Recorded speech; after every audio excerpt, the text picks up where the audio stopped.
She signed the marriage certificate with a hand that wouldn't stop shaking. Not from cold, but from the kind of shame that settles into your bones and stays. Her father's debt, her body, her future, all exchanged across a banker's desk while the whole town watched and said nothing. But the man she was being handed to didn't look at her the way the others did. He looked at the banker, and the way his jaw set told her something was about to happen that none of them were ready for. If this story moves you, subscribe to our channel and follow Claire's journey all the way to the end. And drop a comment telling us what city you're watching from. I want to see just how far this story has traveled. The morning Claire Dawson was married off the air smelled like dust and something rotting underneath the floorboards of Harlan Graves's bank. She noticed that smell the moment she walked through the door. It had always been there, she supposed, hidden under the polish of mahogany furniture and the false dignity of a man who wore a gold watch chain to remind everyone that he had money and they did not. But today it was worse. Today it was suffocating. She kept her hands folded in front of her and her eyes on the floor because looking at Harlan Graves made her stomach turn in ways she didn't have language for yet. Her mother sat in the corner chair weeping into a handkerchief that was already soaked through. She had been weeping since dawn. Claire had stopped asking her to calm down before they left the house because there was no point. Margaret Dawson was a woman who had always let her feelings flood the room, and today she had more reason than most to let them pour. Thomas Dawson had been dead for 63 days. 63 days since they found him at the bottom of the ravine, his horse standing nearby like it was waiting for someone to come collect both of them. 63 days since the sheriff came to the door with his hat in his hands and that particular look men get when they have to deliver news they'd rather not carry. And 58 days since Harlan Graves had appeared at their door with a folder of documents and a smile that didn't reach his eyes. Thomas Dawson, it turned out, had borrowed against everything. The house, the land. The small savings account he'd told Margaret was for the girls' futures. All of it had been quietly, methodically pledged against loans Claire hadn't known existed, until a man in a brown suit came to enumerate them while her mother went white as chalk. $4,230. That was the number Harlan Graves had set on her father's life, on her family's survival, on the question of whether her mother and her younger sister Nora would have a roof over their heads before winter came. Claire was 23 years old, not 19, as the rumors in town had quickly transformed her stripping years from her to make the story more palatable to people who wanted to feel sorry for her without feeling responsible. She was 23. She was a schoolteacher, and she had spent the past 58 days going over every possible solution in the careful, methodical way she'd once organized lesson plans. There were no solutions. She had checked. The schoolhouse salary wasn't enough. The savings were gone.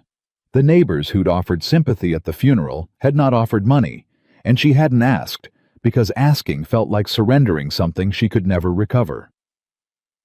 And so here she was, standing in Harlan Graves's bank in the dress her mother had altered to look as close to respectable as their remaining circumstances allowed, watching a man she had never spoken more than 10 words to sign a piece of paper that bound her name to his.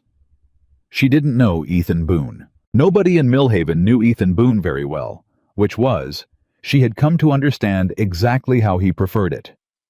He came down from the mountains twice a year, once in late spring, once before the first hard frost to sell horses, buy supplies and leave before anyone had the chance to learn his name.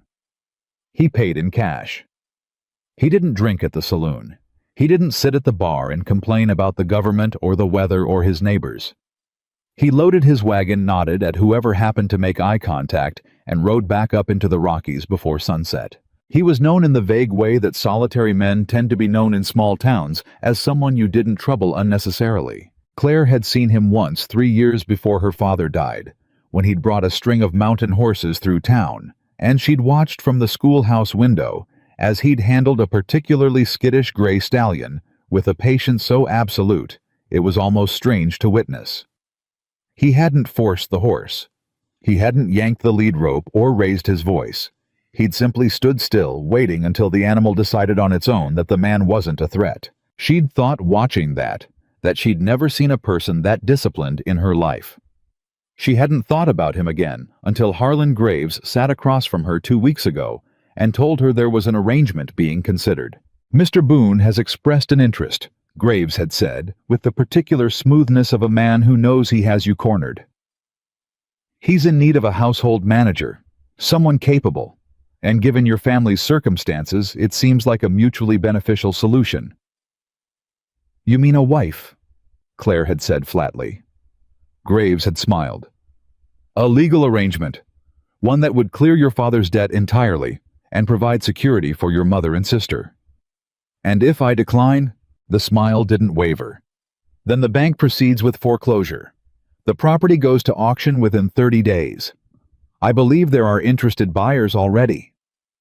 She'd looked at her mother, who had been sitting in that same corner chair, and she'd seen the way Margaret's hands were gripping the armrests, like they were the edge of something she'd fall off if she let go. She'd said yes, not because she wanted to, not because she thought it was right, but because she had run out of other options, and the only thing worse than this choice was the one she'd be making for her mother and Nora if she refused. Now she stood in the bank and the paper was signed, and Harlan Graves was beaming with the self-satisfaction of a man who had closed a deal he'd engineered from the beginning. He was talking something about the transfer of the debt certificate, something about the official record with the county, but Claire had stopped hearing him. She was watching Ethan Boone. He stood a few feet away, his hat in his hands, turning it slowly by the brim in a motion that seemed almost unconscious. He was taller than she'd remembered, broader through the shoulders. He wore a plain canvas shirt, dark trousers, boots that had seen real use.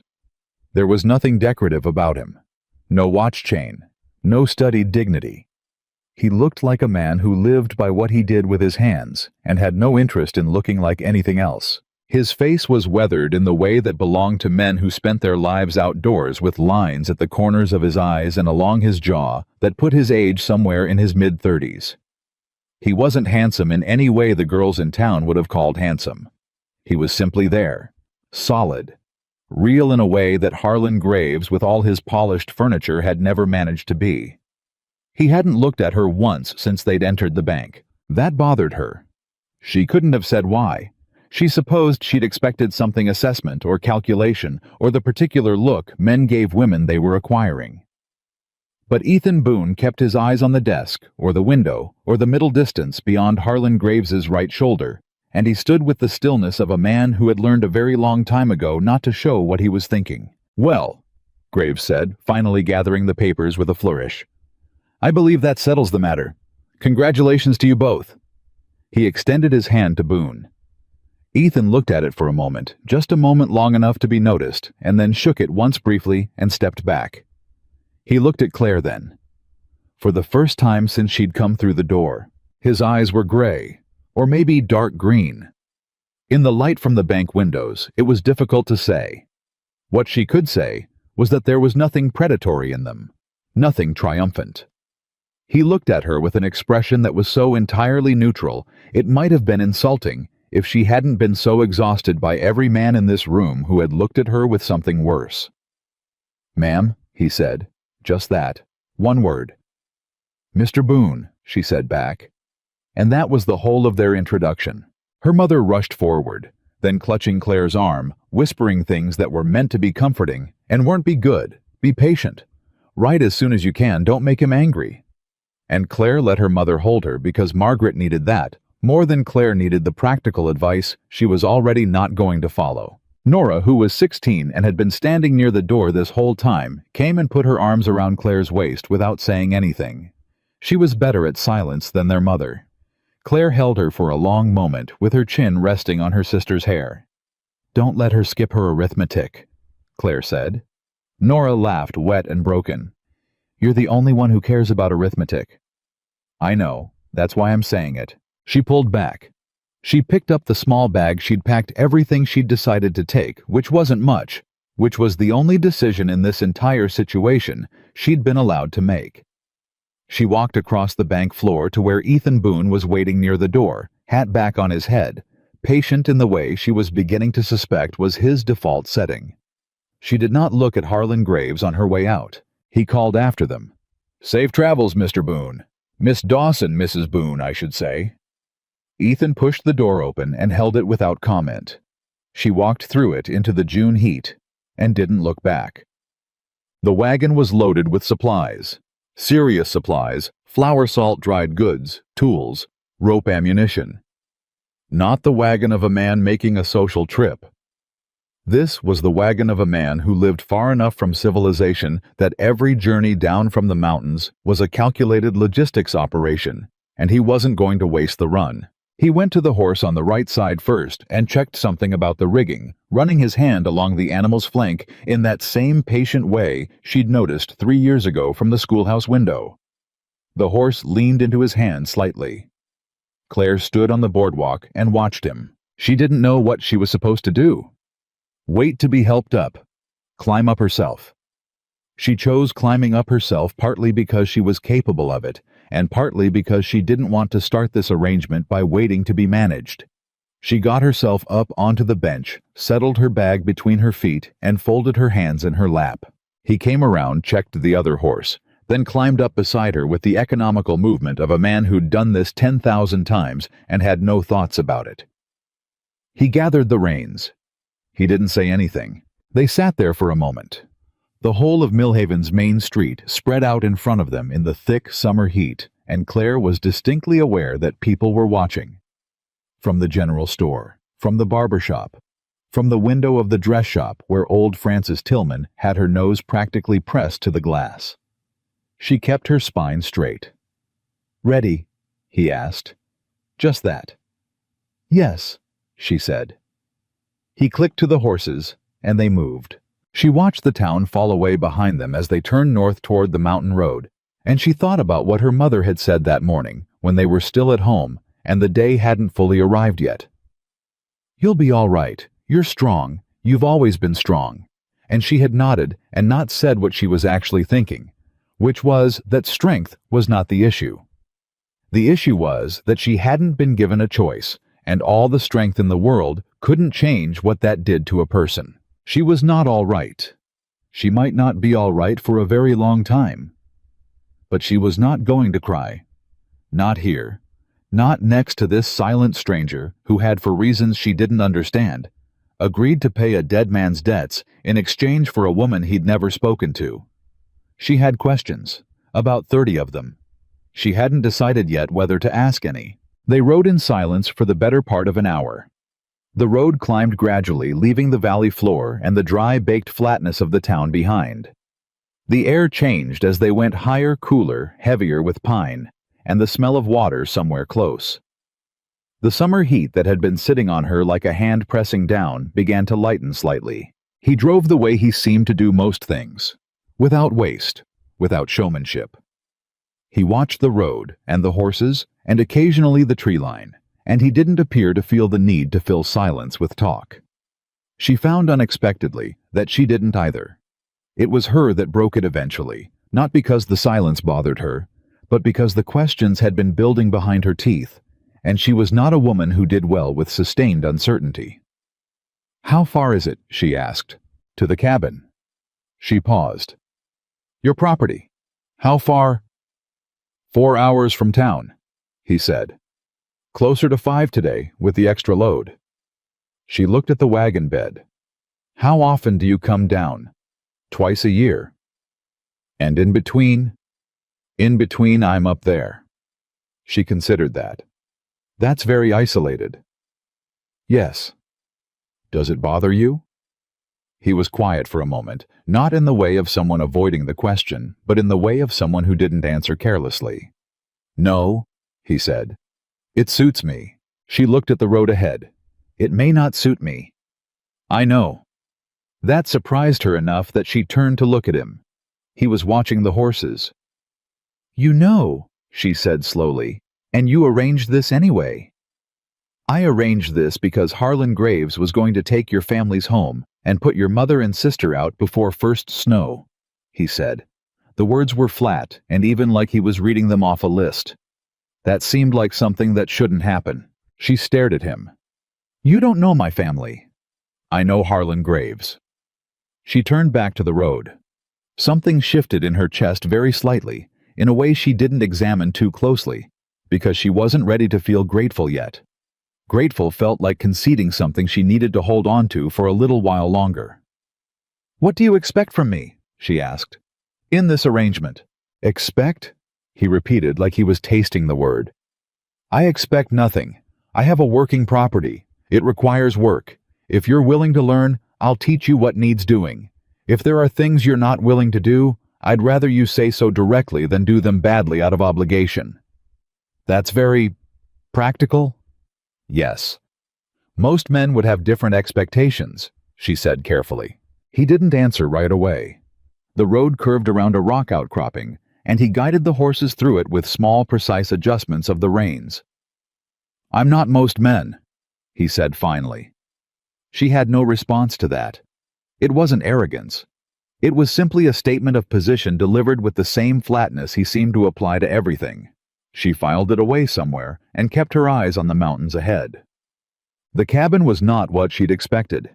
She'd built a picture in her mind on the long ride up small, dark, a single room that smelled like a man who'd lived alone for years.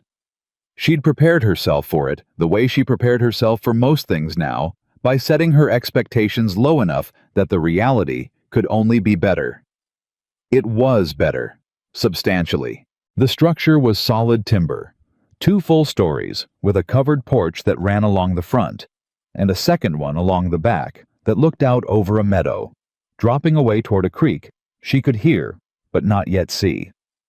Outbuildings to the side, a large barn, a storage shed, a smaller structure she couldn't immediately identify. A corral with 4 horses watching their approach with the particular alertness of animals that knew this wagon. It looked like a place someone had built with intention, with the idea of staying. He pulled the wagon around to the barn and set the brake, then climbed down and began unhitching the team with the focused efficiency of a man moving through a familiar routine. She climbed down herself again without waiting and stood there for a moment in the summer evening light. The air up here was different, thinner, cooler, carrying the sound of wind through the pines on the ridge above. After the oppressive heat of the valley, it felt like something loosening. "Water's from the creek," he said, without looking up from the harness. "Quarter mile that way. I've got a system bringing it to the kitchen cistern. Should be full. I filled it before I came down." "I see. Kitchen's through the back door. Bedroom's upstairs first door. There's a second room up there I use for storage." He paused. "It'll take a day or 2 to clear enough space for another bed." "I can help clear it," she said. "All right." He finished with the horses and led them toward the barn. She picked up her bag and walked toward the cabin. The kitchen was clean in the spare, functional way of a person who kept things orderly, not out of any particular concern for appearances, but because disorder created problems, and problems wasted time. Shelves with organized stores. A cast iron stove that had been properly maintained. A table. 2 chairs, a window that faced west. She set her bag down on the table and stood in the middle of the kitchen and let herself breathe. This was her life now. She had thought somewhere on the long ride up that the moment she arrived, she would feel something decisive, terror, or despair, or some final crystallization of the grief she'd been pushing down since her father died. But what she felt standing in Ethan Boone's kitchen in the last light of a June evening was something she didn't immediately have a word for. It might have been simply that she had stopped moving. And stopping after 63 days of constant motion through grief and obligation and impossible choices felt like something her body didn't quite know what to do with. She found the water cistern and washed her hands and face. She found the shelf with the coffee tin. She built a fire in the stove with wood from the stack beside it. She was making coffee when he came in through the back door, having settled the horses. He stopped just inside the door, looking at what she was doing. "You don't have to," he started. "I'm making coffee," she said. "I need coffee. You can have some if you want it." He was quiet for a moment. "All right," he said. He sat at the table. She poured 2 cups. The coffee was strong, the way hers always was, and she watched his face for any reaction to it, but didn't get one, and she sat across from him, and they drank in silence while the last of the day fell off the mountains outside. It was the strangest evening of her life. It was also somehow the most quiet she had felt since the sheriff had come to the door with his hat in his hands. After a while, he set his cup down and said, "You should get some rest. Day starts early up here." "How early?" 5:30 in summer." She nodded. "I'll be up." He looked at her then, that same direct gray-green look she'd gotten in the bank. "You don't have to prove anything," he said. "I'm not keeping score." It was such a precisely accurate thing to say, as if he'd identified exactly the mode she'd slipped into, without knowing that she didn't have an immediate answer for it. "Old habit," she said finally. "All right." He stood, picked up his cup, rinsed it at the cistern. "There are extra blankets in the chest at the foot of the bed," he said. "Gets cold up here at night, even in summer." "Thank you." He picked up a lantern from the shelf, lit it, and handed it to her. "Good night, Miss Dawson." She had been about to say the same, but the name stopped her. "Mrs. Boone," she said. "Is that what I am now?" He looked at her steadily. "If you prefer it. I don't know what I prefer yet." "Then take some time to figure it out," he said. "No one up here is going to call you either one." She took the lantern and climbed the stairs. The bedroom was simple, clean. A bed built from timber, a chest of drawers, the blanket chest he'd mentioned. A single window looking out toward the dark shape of the ridgeline. She set the lantern on the chest of drawers and sat on the edge of the bed and put her face in her hands. She did not cry. She sat there for a long time in the particular silence of the mountains, which was not the absence of sound, but a different kind of sound. Wind, distant water, something calling from the ridge, and she thought about her mother and Nora in the house that was now safe because of a man she didn't know. She thought about her father and the debts and all the ways things could have gone differently if he'd only told them the truth. She thought about Harlan Graves's expression when she'd walked out of his bank without looking back, and then she thought about what Ethan Boone had said on the road. "I know Harlan Graves." That seemed like something that shouldn't happen. Not a grand speech, not a declaration. Just a flat factual accounting of why he'd done what he'd done. Because he'd seen an injustice and he'd had the means to stop it. And stopping it had seemed like the straightforward thing to do. She pulled the blanket from the chest and lay down on top of the covers without undressing, and she listened to the mountains settling into night around her. She heard him downstairs for a little while. The quiet sounds of a man finishing up the last tasks of his day. Something set down, a door checked, a latch engaged. Then nothing. She thought, "I have no idea what I'm doing here." And then, because she was so tired, she slept. She was up before 5. She dressed in the dark, relying on the pale early light coming through the window, then sat on the edge of the bed and laced her boots and listened to the cabin. No sound from below yet. She went downstairs and built the fire in the stove and put water on for coffee. Then stood at the kitchen window while the water heated and watched the light come over the ridge in the slow, unhurried way it had up here, like the mountain itself decided when the day was allowed to begin. He came downstairs about 20 minutes later, fully dressed, moving through the kitchen with the quiet sureness of a man operating in his own environment. He stopped when he saw the coffee was already made. He looked at her. She looked back. "I said I'd be up," she told him. He poured a cup and sat at the table. "You'll want to know the morning routine," he said. Yes. He told her, practically, clearly. What needed doing in what order, what she could learn immediately, and what would take time, where things were, and why they were there.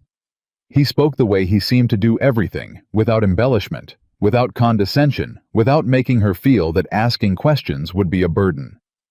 She asked questions. He answered them. When they finished the coffee, he stood up and said, "The horses first."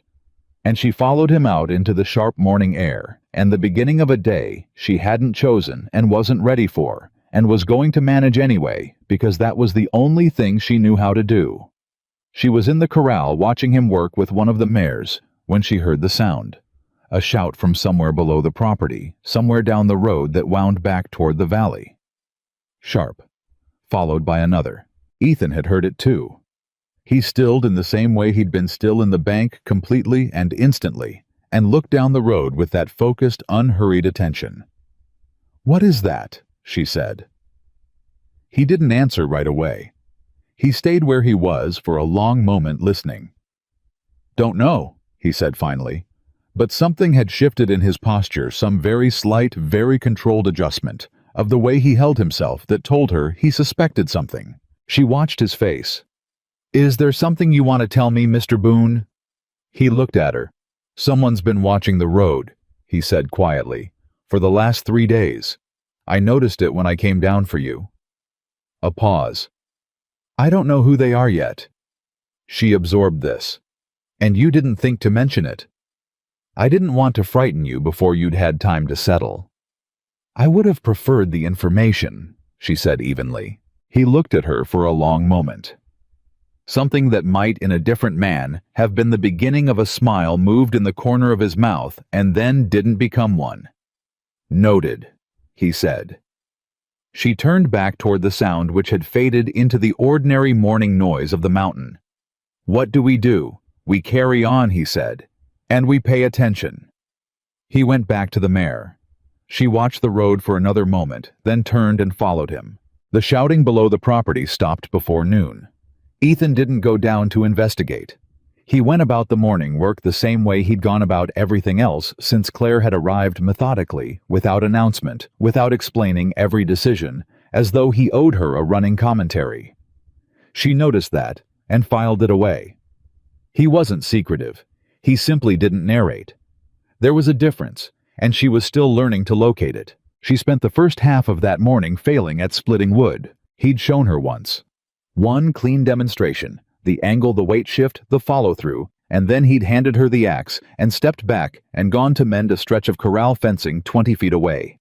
He hadn't hovered. He hadn't offered corrections every time she missed. He worked his fence and let her work her wood and only looked up when the sound pattern changed in a way that suggested she might be about to hurt herself. She'd looked up and caught him watching once. He'd looked back down at his fence.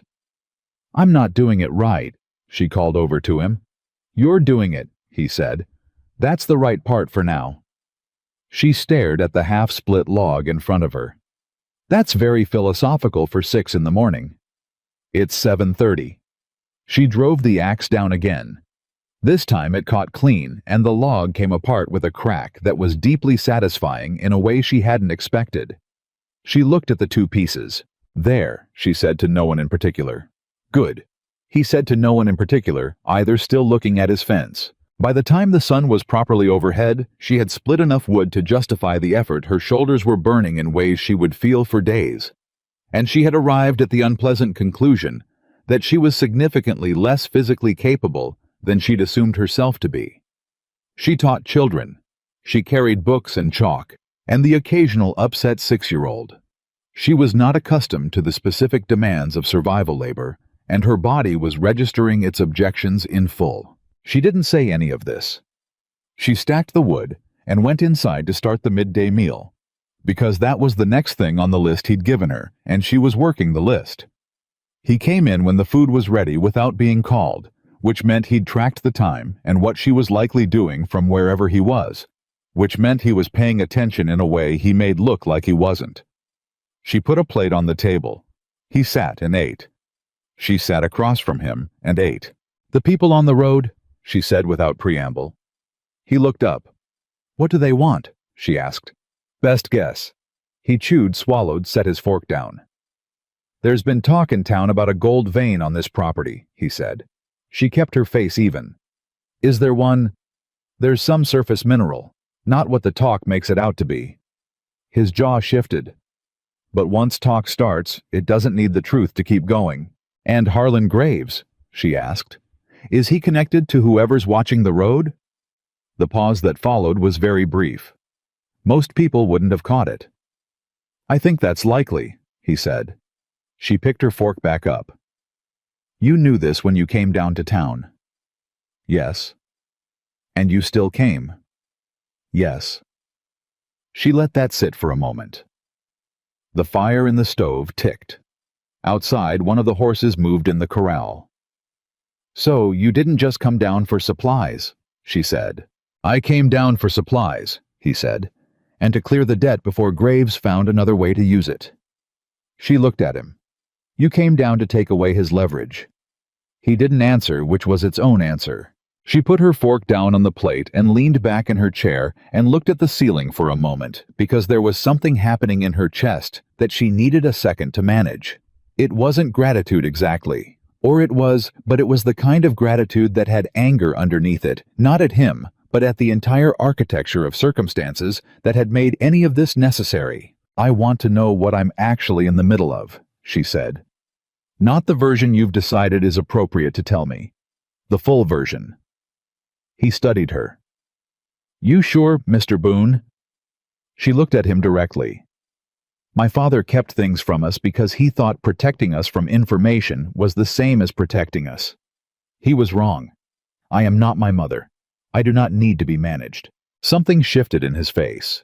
Not dramatically, just slightly in the way that a door shifts on its hinges when someone puts a hand against it from the other side. Graves has been trying to acquire this land for 2 years, he said. He's made 3 separate offers. I declined all of them. A pause. After the 3rd one, some of his hired men came up here and told me to reconsider. And did you? No. What happened to them? They left, he said. Eventually. She looked at him for a long moment, deciding not to ask exactly what that meant. So now he's using the debt to get a foothold. If he couldn't buy the land or frighten you off it, he could at least... She stopped. He could at least put someone in my house who might report back on the property, Ethan said flatly.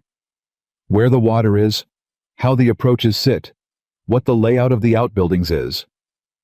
The words landed like stones in still water. He thought I'd spy for him, she said. He thought you'd have no reason not to. She was very still for a moment. The anger that moved through her was not hot and immediate, the way anger usually was. It was cold, and it moved slow, and that was the kind that lasted. He does not know me, she said. No. Ethan agreed. He doesn't. She picked her fork back up and finished her food in silence. Not the silence of someone shutting down, the silence of someone making decisions. When she was done, she said, Tell me what I need to know about this property. Everything. If someone asks me something, I want to have a real answer that gives nothing away, not a lie that falls apart in the first question. He looked at her for a moment, in that considering way of his. All right, he said.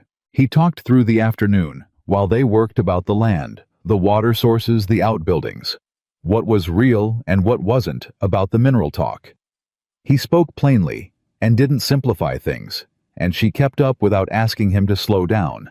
And she noticed that each time she asked a sharp question, he answered it without changing his tone, like he'd expected her to have sharp questions.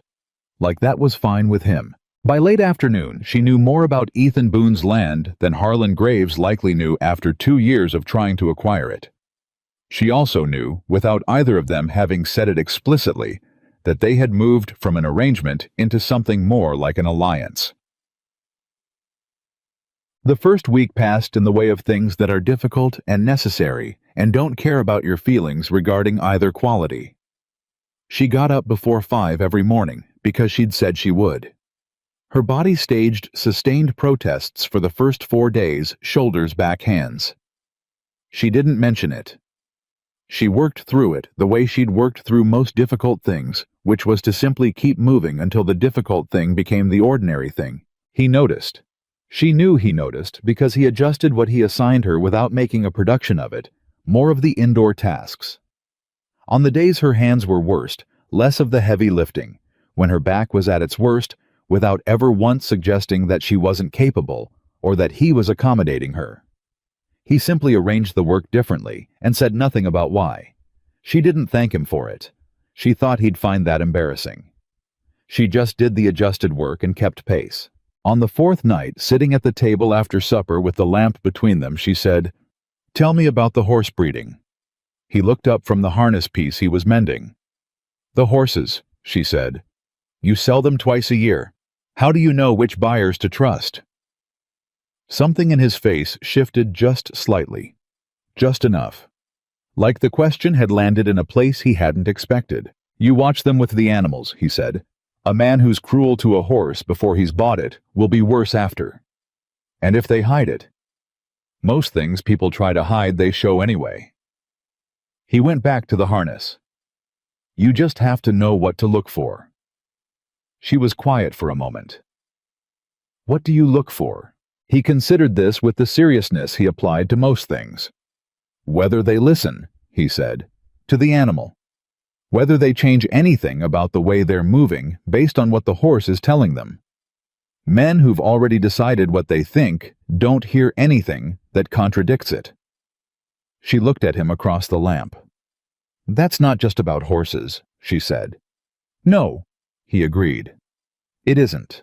She turned back to the list of inventory she'd been cross-referencing against the stores in the kitchen. After a moment, she heard him make a sound that wasn't quite a laugh, but was in the neighborhood. "What?" she said.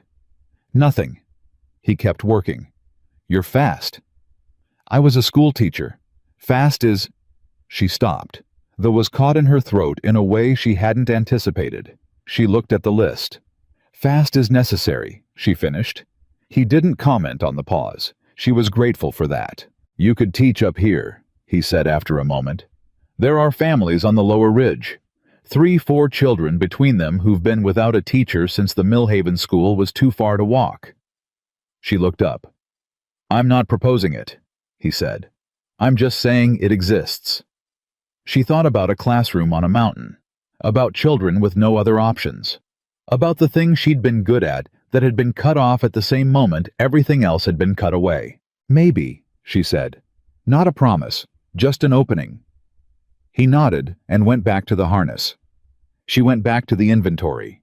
The lamp burned between them, and neither of them needed to say that this ordinary quiet working evening was its own kind of strange and its own kind of decent.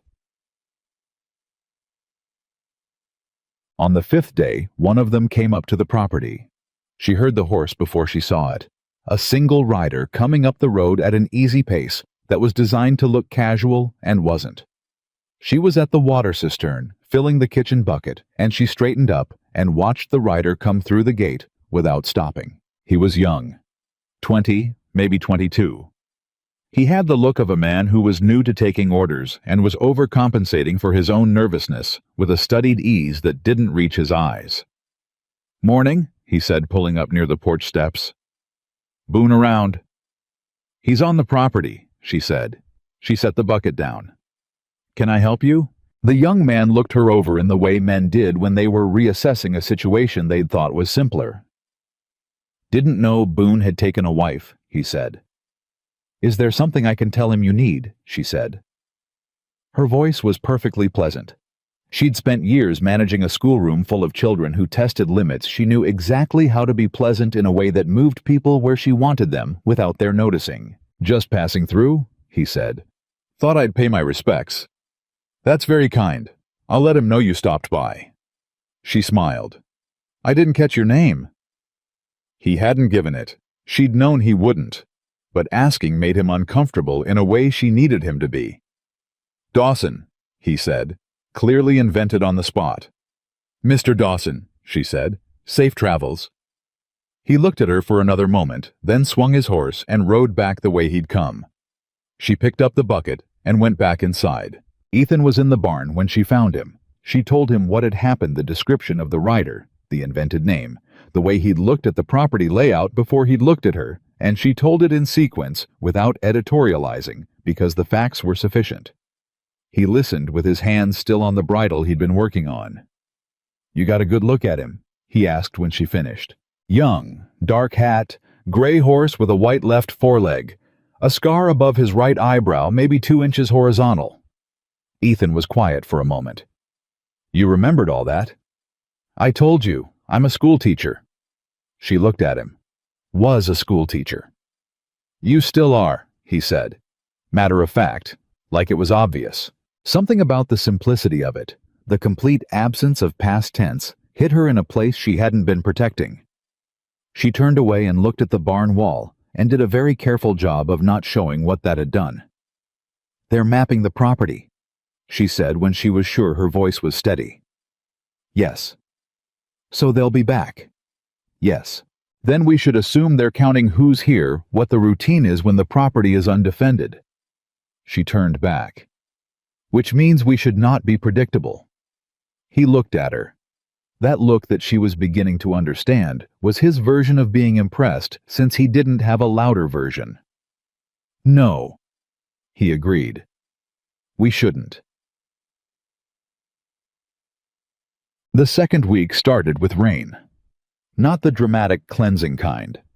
The kind that moved in low and stayed a steady, cold, relentless presence that found every gap in determination and worked at it. She was not prepared for a Rocky Mountain summer storm. She had not understood, in the abstract way she'd understood it from the valley, what this kind of weather meant for people who lived by what they could do with their hands. Everything took longer. Everything was harder. Every task carried the additional weight of cold, wet clothing and ground that had gone from cooperative to actively hostile. She slipped on the third morning carrying feed from the storage shed to the barn.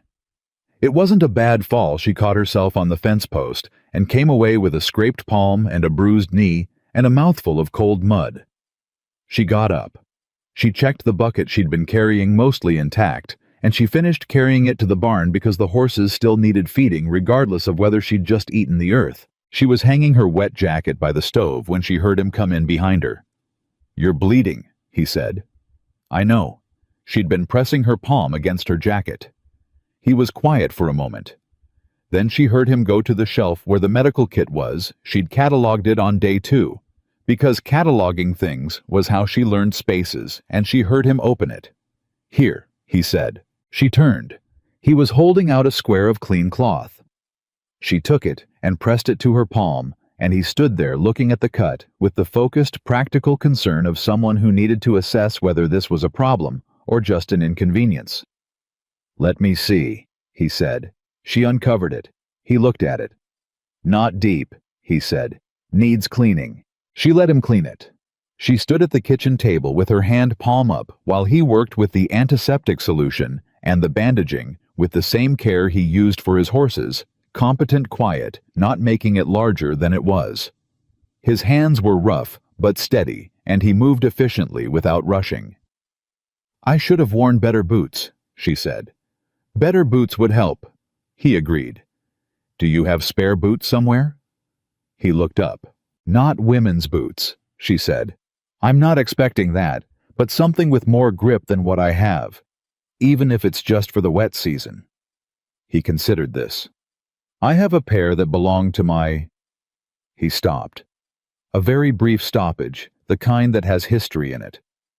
"There's a pair in the storage room, smaller than what I wear. You could try them." She didn't ask who they'd belong to. The pause had told her what she needed to know, which was that the answer had weight he hadn't decided to carry in front of her yet. "Thank you," she said. He finished the bandaging and stepped back. She looked at his work, clean and practical and sufficient. "You've done that before," she said. "Not on horses." "I was an Army Scout," he said. "Before this." She looked at him. He was already putting the medical kit back on the shelf. "Where?" she asked. He was quiet for a moment. "A lot of places," he said. "None of them worth talking about." She accepted that. Not because she wasn't curious, but because she understood that some information was a gift people gave when they were ready and not before. She flexed her bandaged hand carefully. "What time does the rain usually break?" "By evening if we're lucky."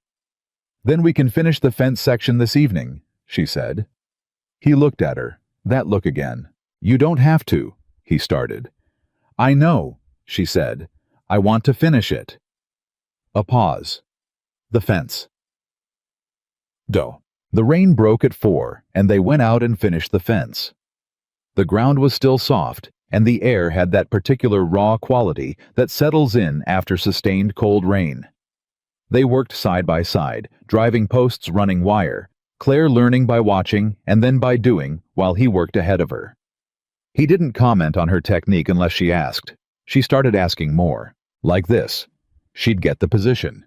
He'd look, nod or adjust with his hand on the post to show her the difference. She'd feel the difference. File it.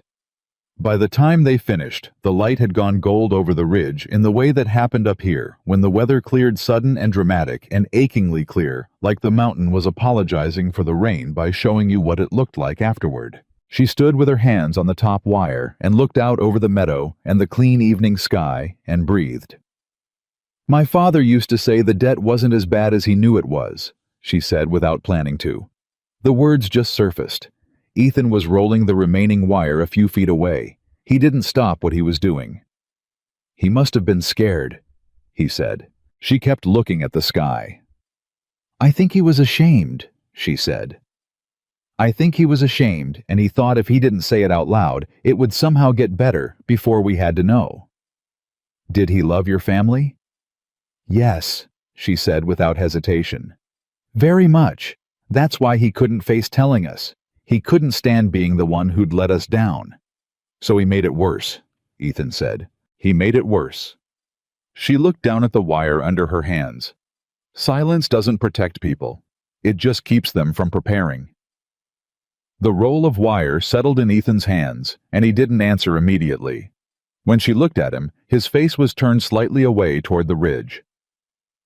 "No," he said finally. "It doesn't." Something in his voice had changed. Not by much. Enough. She didn't push. She straightened up and started gathering the tools. Then the twist came, and it came in a way she hadn't seen arriving. 3 weeks in. A morning so clean and clear it felt like an argument that things could be good. She was in the barn checking on the youngest mare. Ethan had told her the animal had been showing some inflammation in her right foreleg, and to watch it when she heard voices below the property. Not one voice, several. And below that, the distinct sound of more than one horse moving on the road. She went to the barn door. 4 riders. Coming up the road openly this time. No pretense of casual passage. The young man from the week before, the one who'd called himself Dawson, was among them.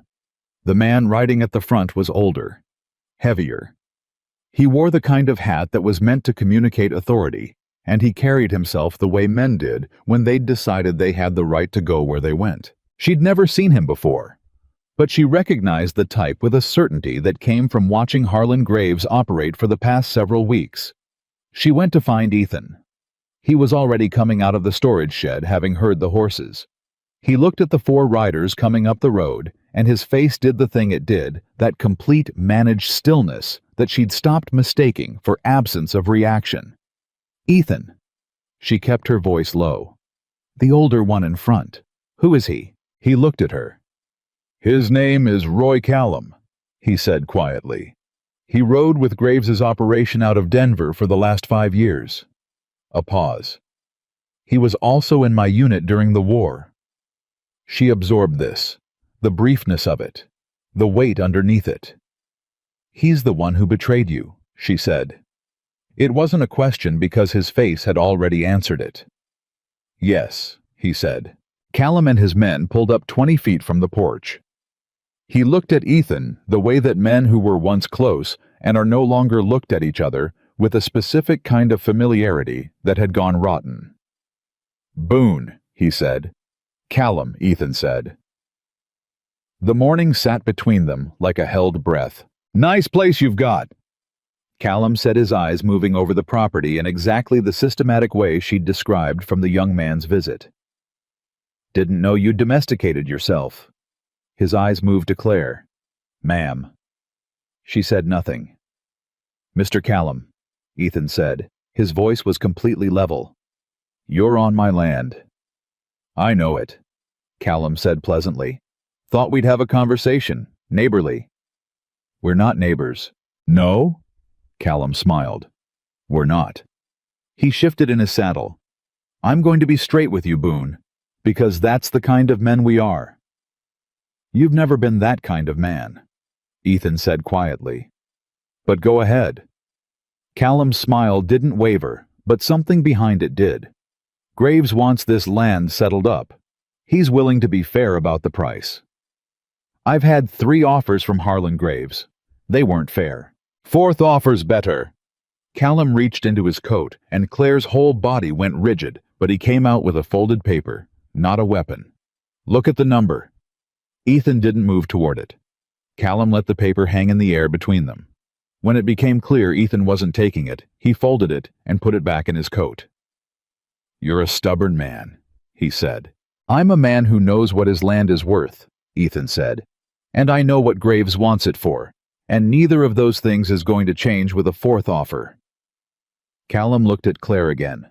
Longer this time. "Your wife's settling in all right." The deliberateness of the question was not subtle. It was meant to suggest that they knew things, that people had been talking, that Callum's network of information reached further than the property line. "She's none of your business," Ethan said. "Everything up here is going to be our business eventually," Callum said, still pleasant. "That's the point I'm here to make." "You've made it," Ethan said. "Now get off my land." A pause. Long enough to assert that he was leaving because he chose to, not because he'd been told to. "We'll be seeing each other," Callum said. "Probably," Ethan agreed. Callum swung his horse. The three men with him followed. They rode back down the road, the way they'd come unhurried, and the sound of the horses faded into the ordinary sounds of the mountain morning. Claire waited until she was certain they were out of range. "He knows the layout," she said. "The young ones scouted it last week." "Yes." "So they know where the water is, where the barn is, how many approaches there are." She looked at him. "They're going to come back at night." "Probably. Then we need to change what they think they know," she said. Her mind was already moving. "Move the horses before dark. If they think the barn is worth hitting first, give them an empty barn. Keep the animals at the upper shelter." He looked at her. "And we need a way to know when someone's on the lower road before they get to the property," she continued. "Is there anyone on the lower ridge you trust?" He was quiet for a moment. "There's a man. Tom Haskell. He has a place about 2 miles down. He's had his own troubles with Graves's men." "Then we should talk to him," she said. He was still looking at her in that particular way. "What?" she said. "Nothing," he said. "You're—" He stopped, started again. "You think fast." "I told you," she said. "That's necessary." She turned toward the barn to start moving the horses. After a moment, she heard him fall in step behind her. But she had missed one thing. She didn't know it yet. Neither did he. The youngest rider, the one who'd called himself Dawson, had stayed back when the others rode out, had pulled off the road and waited in the tree line. And he had spent 20 very careful minutes watching from cover while they stood in the yard and talked close enough to see what they looked like when they thought they were alone. And what he'd seen was enough to take back to Callum. Not the property layout, not the water source. Something more useful than either. He'd seen the way she watched Ethan's face, and the way Ethan's hand had moved brief and unconscious to the small of her back when he fell in step behind her. He'd seen that they weren't strangers anymore, and Callum, who knew Ethan Boone better than almost anyone living, knew exactly what that meant, knew exactly where the pressure point was. The young rider turned his horse quietly back into the trees and headed down the mountain. Tom Haskell was a man who'd been through enough that he'd stopped being surprised by most things. He was 61. Wiry, with hands that told the story of 40 years of hard living in the mountains better than his face did. He'd lost his wife to fever 8 years back, raised 2 sons alone, and when Graves's men had come to his property 18 months ago, with an offer he'd declined, they'd burned his south fence line and killed 2 of his cattle and ridden off laughing. He'd rebuilt the fence. He'd replaced the cattle when he could afford to. And he'd been waiting with the patient fury of a man who knows his moment will come for something to change the balance. Ethan had known Tom Haskell for 6 years. Had helped him drag timber for the rebuild after the fence fire. Had sold him a horse at half price the following spring without being asked and without making anything of it. They rode down to Haskell's place the morning after Callum's visit Claire on the gray mare she'd been learning Ethan on the big roan he favored, and Tom met them in the yard with the measuring look of a man who'd learned to assess people quickly. He looked at Claire for a long moment. "She the schoolteacher," he said to Ethan. I'm standing right here, Claire said. Tom looked at her. Something in his face shifted. Yes, you are, he said. Come inside. His kitchen was smaller than Ethan's warmer, with the particular lived-in quality of a space that a man occupied alone and had long since stopped trying to make presentable. A rifle leaned against the wall by the door. A Bible sat on the table beside a tin cup. Tom poured coffee without asking and set it in front of them. Callum came to your place, he said. It wasn't a question. Yesterday, Ethan said. He was at Denny Frost's place 3 days ago. Same approach. Neighborly visit with a price in his pocket. Tom wrapped his hands around his cup. Denny didn't take it either. How many of them? Callum runs with 5. The young one does the scouting, the others do the muscle. He looked at his coffee. They burned Denny's storage shed last week, blamed it on a lantern accident. Claire felt the information land in her chest. They're escalating, she said. Tom glanced at her. If offers won't work, they move to damage, she continued. Small enough that you can't prove it, large enough that you feel it. She paused. They'll do it again. That's been my thinking, Tom said. Then we need a way to see them coming, Ethan said, before they reach any of our properties. Tom was quiet for a moment. My youngest boy, Cale, he's 16. Good rider. He knows this mountain better than most men twice his age. He looked at Ethan. He's been wanting to do something useful about this for a year. I've been keeping him back. He'd be watching a road, Ethan said, not confronting anyone. I know what he'd be doing. Tom's voice had an edge of quiet authority. I'm saying I'll let him. They worked out the arrangement around that table in 30 minutes, a signal system, using positions on the ridge that anyone watching from below wouldn't recognize as anything but a man going about his day. Simple. Practical. Haskell's contribution was knowledge of the terrain. Ethan's was the 2 extra horses that would let Cale move fast if he needed to. Claire's contribution was the detail that neither of them had thought to include. We need a reason for someone to be on that ridge that doesn't look like watching, she said. Both men looked at her. A man sitting on a ridge does nothing but watch, she said, which means if Callum's men are paying attention, they'll notice him in 2 days. But a boy checking trap lines, she stopped. Let them follow the logic. Tom's expression moved. He runs trap lines on the East Ridge already, he said. Has for 2 years. Then he keeps running them, she said. On the same schedule he always has, and if he happens to be able to see the lower road from that ridge, and if he happens to come up to report on the trap lines to Mr. Boone every evening. They won't see anything unusual, Tom finished. He looked at Ethan. She's quick. She's a school teacher, Ethan said. Was, Claire said without thinking. Is, Ethan said the same way he'd said it before, flat, factual. Not a comfort, just a correction of a thing that wasn't accurate. She looked at her coffee. Tom was watching them both with the particular attention of a man who'd lived long enough to recognize things that people didn't announce. 2 days later, the fire started. It didn't start on their property. It started 2 ridges over somewhere in the dry timber below the upper meadow, and by the time the smoke reached them, the wind had already made the decision about which direction it was going. Toward them. Ethan saw it. First, she heard him on the porch above her, before she'd registered what she was smelling, and when she came out of the kitchen, he was already moving with the deliberate, rapid purpose of a man calculating against a clock he couldn't see. Wet down the barn roof, he said. The bucket's on the west side of the shed. She ran. She didn't ask whether it was natural or set.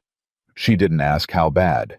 She ran for the buckets, and she started filling them from the cistern and hauling them up the ladder to the barn roof, with her arms burning and her lungs tightening in the smoke that was thickening faster than she'd expected. Ethan had the horses out of the barn and up to the higher shelter before she'd gotten the 3rd bucket up the ladder. He came back at a run and took the ladder from her and went up himself faster than she'd been going, and she filled buckets below and passed them up. How close? She called. Close enough, he said. Keep going. She kept going. The heat reached them before the flames were visible. a wall of radiant pressing heat that came from the southwest and had no interest in their plans for the day. She felt it on her face, her arms. She kept filling buckets.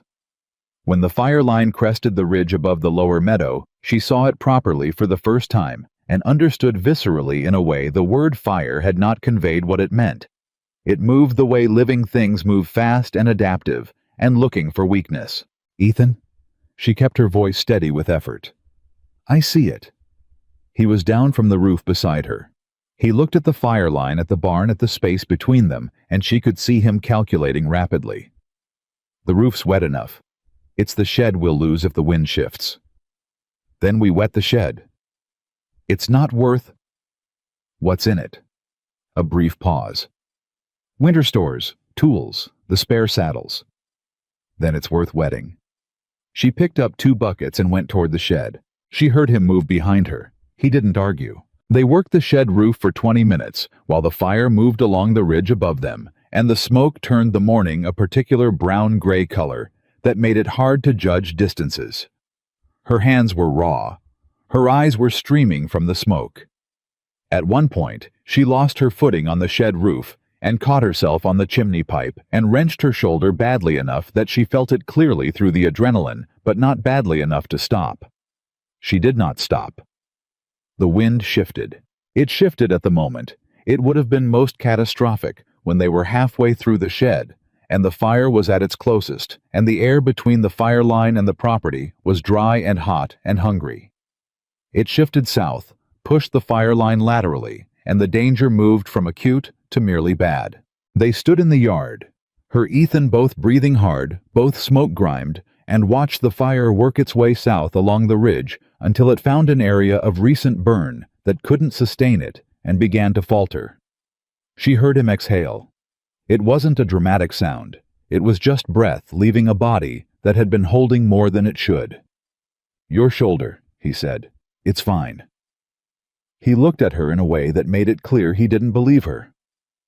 "It's manageable," she corrected. He moved toward her before she fully understood what he was doing, and his hand went to her shoulder. Not grasping, just finding the joint with careful pressure, reading it the same way she'd seen him read his horses. She stood still. "Wrenched," he said. "Not torn." "That's what I said." "You said fine." Fine was approximate. His hand stayed on her shoulder for a moment longer than the assessment required. Then he lowered it and stepped back and looked at the barn, the shed, the smoldering ridge. "We kept it," he said. "We kept it," she agreed. Neither of them said what they were both aware of, that the fire had started 2 ridges over on a dry summer morning with no lightning and no visible cause. They didn't need to say it. She asked him about the betrayal that night. She hadn't planned to. She'd been sitting at the table with her wrenched shoulder aching steadily and the smell of smoke still in her hair, eating supper in a silence that had become more comfortable over the weeks than she'd expected silence to get. And then she'd looked at him and thought about the way his face had shifted when Callum rode up, and the word that had come to her on the road, "He was also in my unit," and she'd set her fork down. "What did Callum do?" she said. He looked up. "During the war," she said. "What did he do?" He was quiet for a long moment, long enough that she thought he wasn't going to answer. "There were 8 of us," he said. "Scouts. We'd been working a stretch of territory in Kansas for 4 months. Callum had the trust of the captain because he was good at looking trustworthy." He stopped. "He sold our position to a Confederate irregular unit. For money. Told them exactly where we'd be and when we'd be there." She waited. 3 men didn't come back from that ambush," he said. His voice was flat and even and controlled. 2 others came back in ways they'd have preferred not to. He looked at his hands. "I was the one who went to the captain. I was the one who put Callum's name to it." He paused. "He was court-martialed, didn't hang. I've wondered since whether I made the right decision reporting it instead of—" He stopped again. "Instead of handling it yourself," she said. "Yes, you made the right decision," she said. He looked at her. "Not because of what you owe the law," she said. "Because you're not the kind of man who could live with the other option and still be who you are." He was very still. "I've spent time with you," she said. I know how you're built." She picked her fork back up. "He's working for Graves now. He knows your land. He knows your habits. He knows enough about you from before to know where to push." She looked at him. "What does he know that we need to worry about?" Ethan was quiet for a moment. Something in him had shifted, not visibly, but in the particular way she'd learned to detect over weeks of watching a man who expressed very little outwardly. "He knows I won't leave," he said. "So they'll try to make staying impossible," she said. "Yes." "The fire was a test," she said, "to see how we'd respond, whether we'd be rattled." "That's my read." "Then we were the wrong answer for them." She met his eyes. "We kept the property, and we didn't panic. Now they know that doesn't work." He looked at her across the table. The lamp was between them again, the same as it had been every evening since she'd arrived. "Which means they'll try something else," he said. "Yes," she said. "Something that has a human target instead of a building." The words sat on the table between them. "You should know," he said carefully, "that if they find a way to threaten you specifically, I would rather you leave than—" "No," she said. He stopped. "I did not leave Millhaven to stand in a burning field and then be sent back at the first sign it gets worse," she said. "That is not the arrangement." The arrangement has changed," she said. "You know that. I know that. Let's not pretend otherwise." The silence that followed was different from the usual silences. It had something in it she didn't name, and he didn't name, and the lamp burned on regardless. "All right," he said finally. "Good," she said, and finished her supper. It was Cale Haskell who brought the news. He came up the ridge road 3 days later at a speed that told her before she could read his face that something was wrong. She was in the yard when he came through the gate, and she called for Ethan before the boy had even pulled his horse to a stop. Cale was 16, lean, with his father's eyes and his father's economy of speech. He slid off his horse and looked at her. "They went to Millhaven," he said, breathing hard. "Callum's man, the young one." Her throat went tight. "When?" "Yesterday. My cousin was in town. He saw him go into the bank." He swallowed. "And he saw him come back out with Harlan Graves." Ethan was there. He'd heard the last part. "What did your cousin see them do?" he asked. "They went to the post office," Cale said. "And then they went to the Dawson house." The yard went very quiet. Claire heard the words, and she heard what they meant, and she stood in the yard of a mountain property 2 hours from town, and thought about her mother. About Nora. About the house that was supposed to be safe now. She was moving toward the barn before she'd consciously decided to go. "Claire," Ethan's voice. "I have to go down there," she said. "I know." He was right behind her. "We go together." She stopped, turned. He was looking at her with that direct, steady look. "Together," he said again. Simple statement. No debate in it. She looked at him for a moment. She nodded. They had the horses ready in under 10 minutes. Cale offered to ride ahead and send word to his father. Ethan told him yes, and thanked him by name, which she noticed because it was the kind of thing that mattered to a 16-year-old boy who was trying to be useful, and Ethan seemed to understand that without having to think about it. They rode hard. The mountain road down was steep enough that hard was a relative term, fast enough to feel the urgency, careful enough not to kill the horses on the switchbacks. She rode beside him, and he let her set the pace on the straightaways, and slowed when she slowed on the turns, and neither of them talked because there was nothing to say that was more useful than getting there quickly. She thought about what Graves could want with her mother. He had the debt certificate. He had the signed agreement. The legal claim on the house was settled.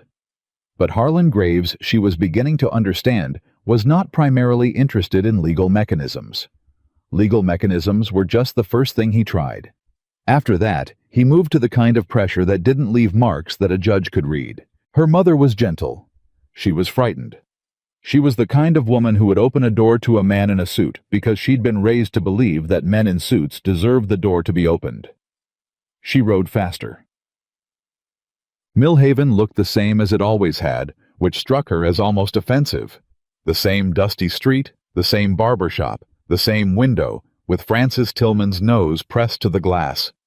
Things that felt like they should be altered by what had been happening didn't alter themselves for anyone's convenience. She rode straight to her mother's house. Margaret Dawson answered the door before Claire had dismounted, which meant she'd been watching the street. Claire. Her mother's voice had the particular high, thin quality it got when she'd been frightened and was trying not to show it in front of company. "Are you all right?" Claire asked, coming up the steps. "Yes. Yes, we're—" Margaret stopped looking past her at Ethan. Something moved across her face. "Mr. Boone?" "Mrs. Dawson." He'd dismounted and tied both horses. He was standing at the base of the steps with his hat in his hands. "A man came here," Claire said. Her mother's face confirmed it. "Yesterday afternoon," Margaret said. "He was very polite. Said he represented the bank. Said there was an irregularity in the debt certificate." She pressed her hands together. "He said the transfer might not have been legally completed, that there might be additional claims." Claire felt the anger move through her in that cold, slow way it did. "Did he leave anything? Any documents?" "He left a letter," Margaret said. "I didn't sign it. He said I didn't need to sign it yet." She went inside and came back with an envelope. Ethan was up the steps beside her. He read the letter over Claire's shoulder without touching it, and she felt him still. She read it herself. It was carefully written, the language just ambiguous enough, the claims just specific enough to create genuine legal-sounding uncertainty about whether the debt certificate had been properly executed. It referenced 2 sections of territorial law that would have required someone with legal training to evaluate. It referenced a forthcoming review by a county officer. It was, she recognized after the third read, almost entirely fabricated. But fabricated in a way that her mother, who was not trained in law, who was frightened, who wanted this to be over, might have found convincing enough to consider complying with whatever came next. "He's trying to reinstate the leverage," she said. Ethan's voice came from beside her, quiet and certain. "He's trying to make your mother afraid enough to pressure you." She looked up. "Through me." "Through you," he confirmed. Her mother was watching them both. "What does it mean?" she said. "Claire, what does it actually mean? Is the house—" "The house is safe," Claire said. She made her voice deliberate and steady, because her mother needed that more than she needed accuracy right now, and what she was saying was accurate. "This letter has no legal standing. It is designed to look like it does. It doesn't." Margaret's hands were trembling slightly. "How do you know?" she whispered. "Because I've been paying attention," Claire said, "and because the man who helped us knows what Harlan Graves does and how he does it." She looked at Ethan. "Tell her." He looked at Margaret Dawson. He spoke clearly and without condescension. He explained what the letter referenced, why the territorial law it cited didn't apply, what a legitimate debt review would actually require, by way of documentation, and why the absence of any court seal meant this was a private communication with no legal compulsion behind it. He spoke for about 4 minutes. When he was done, Margaret's hands had stopped shaking. "He's bluffing," Margaret said slowly. "He's bluffing," Ethan confirmed. "But he'll try again," Margaret said. "Yes, ma'am, he likely will." Margaret looked at him for a long moment. Claire watched her mother look at Ethan Boone the way her mother looked at people she was deciding about taking in details, with the quiet thoroughness of a woman who'd spent 40 years learning to read the ones who mattered. "You came down the mountain fast," Margaret said. "When Claire heard about the visit, yes, ma'am. She asked you to come. We came together," he said. Margaret looked between the two of them. She looked back at Ethan. "Thank you," she said. "For the letter, for coming, for—" She stopped. "For being the kind of man who does those things." His jaw shifted.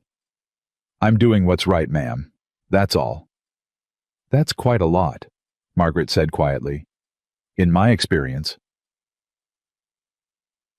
They stayed for 2 hours. Claire sat with her mother in the kitchen while Ethan sat on the porch with Nora, who had emerged from her room with the cautious assessment of a 16-year-old deciding whether to trust a stranger. Within 20 minutes of sitting beside him, she was doing most of the talking, which was either a tribute to Nora's personality or evidence that Ethan had a quality that people who felt overlooked, responded to without being able to explain why. He listened. He answered her questions directly. He didn't talk to her like she was a child. Claire could hear the murmur of the conversation through the kitchen window. "He's a good man," her mother said quietly, not looking up from her hands. "I know," Claire said.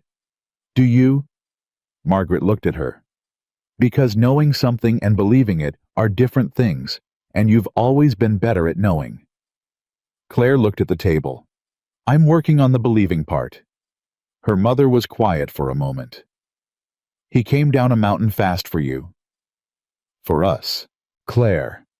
Margaret's voice was gentle and firm in equal measure. "I was watching his face when Cale's news reached him, when he thought something might have happened to your family." She paused. "He came down that mountain fast for you." Claire said nothing. "Is it so hard to let someone do that?" her mother asked. She didn't have an answer for that, so she folded her hands on the table and watched the light move across the kitchen floor and thought about a man who'd said the bed is yours on the first night and hadn't made it about anything other than what was right since. They rode back as the afternoon light was going long and gold over the valley. She was quiet for the first mile. He let her be. "We need to do something about Graves directly," she said. "I know. Not defensively. Not responding to what he sends." She looked at the road. "Taking something to him that he can't counter." Ethan was quiet. "The death certificate," she said. "He engineered it. He had my father's signatures on things my father didn't understand. That's not a creative accounting problem, that's fraud." She looked at him. "Is there a federal land office with jurisdiction here?" Ethan's pace on the horse changed, not dramatically, just a small adjustment of the seat that meant his mind had engaged with what she was saying. "Denver," he said. "Federal Land Office handles territorial disputes and fraudulent debt instruments.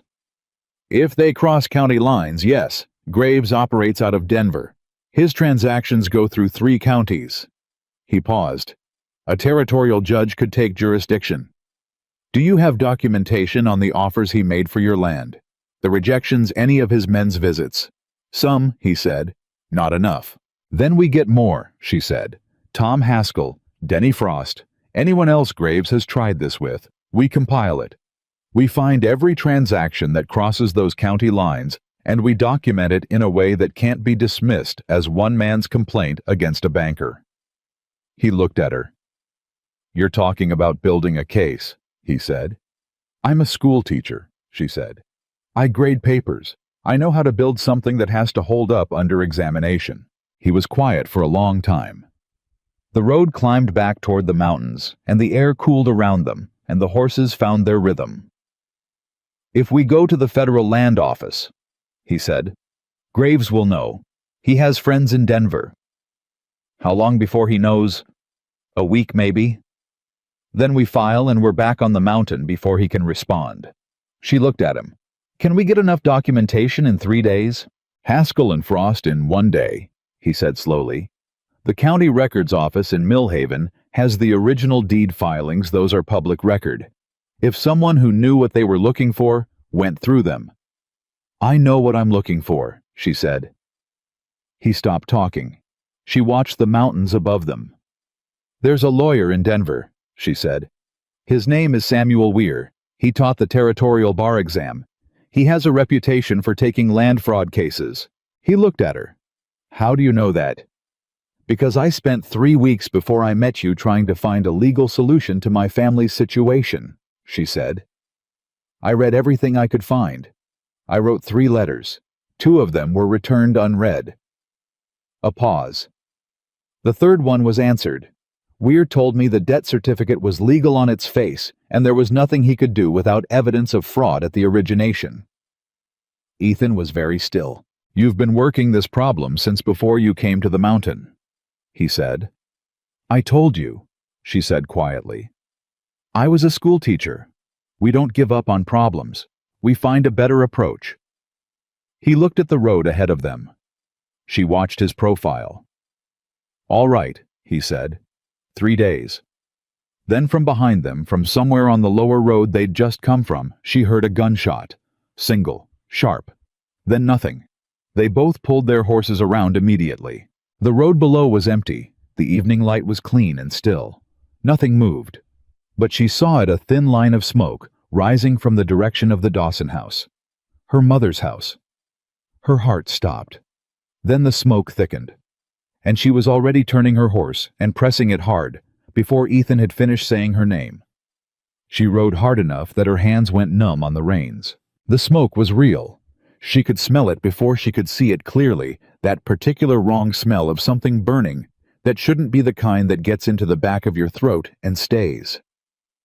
Her horse found the rhythm she asked for, and she didn't think about the road or the switchbacks, or the way the light was going. She thought about her mother's hands trembling around a cup.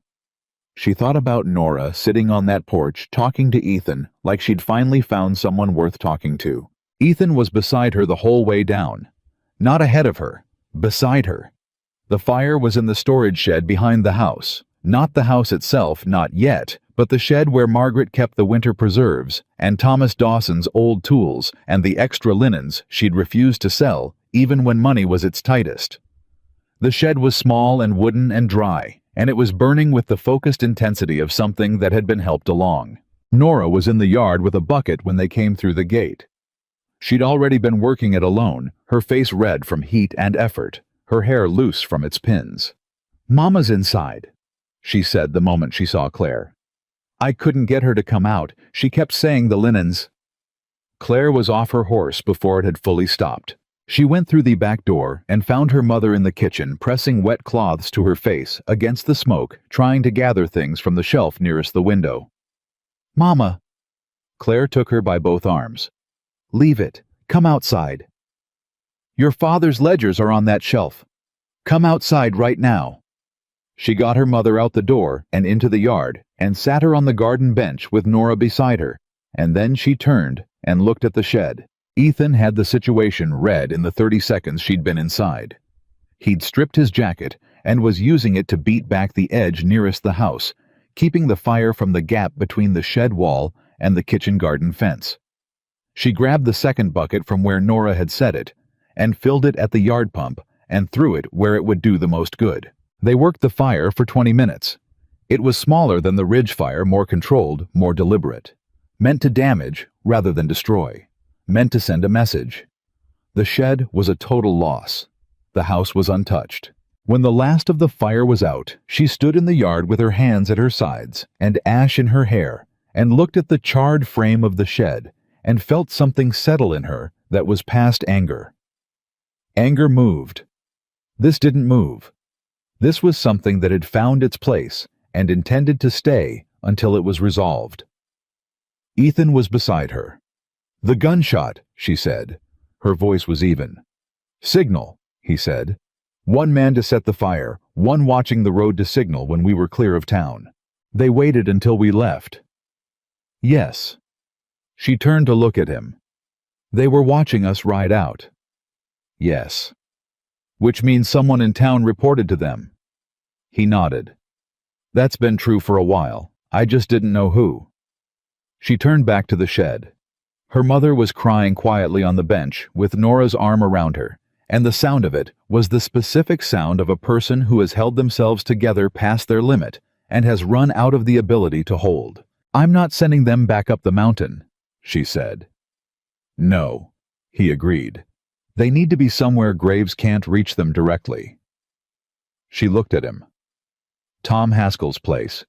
Would he take them for a week? 2? "Yes," he said without hesitation. "He would.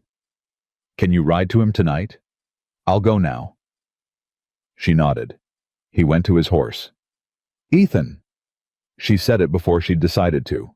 He turned. She looked at him across the yard in the fading light with ash on both of them and the smell of burning in the air. "Thank you," she said. Just that. He looked at her for a moment. "Don't thank me yet," he said. "We're not done." He rode. Dad.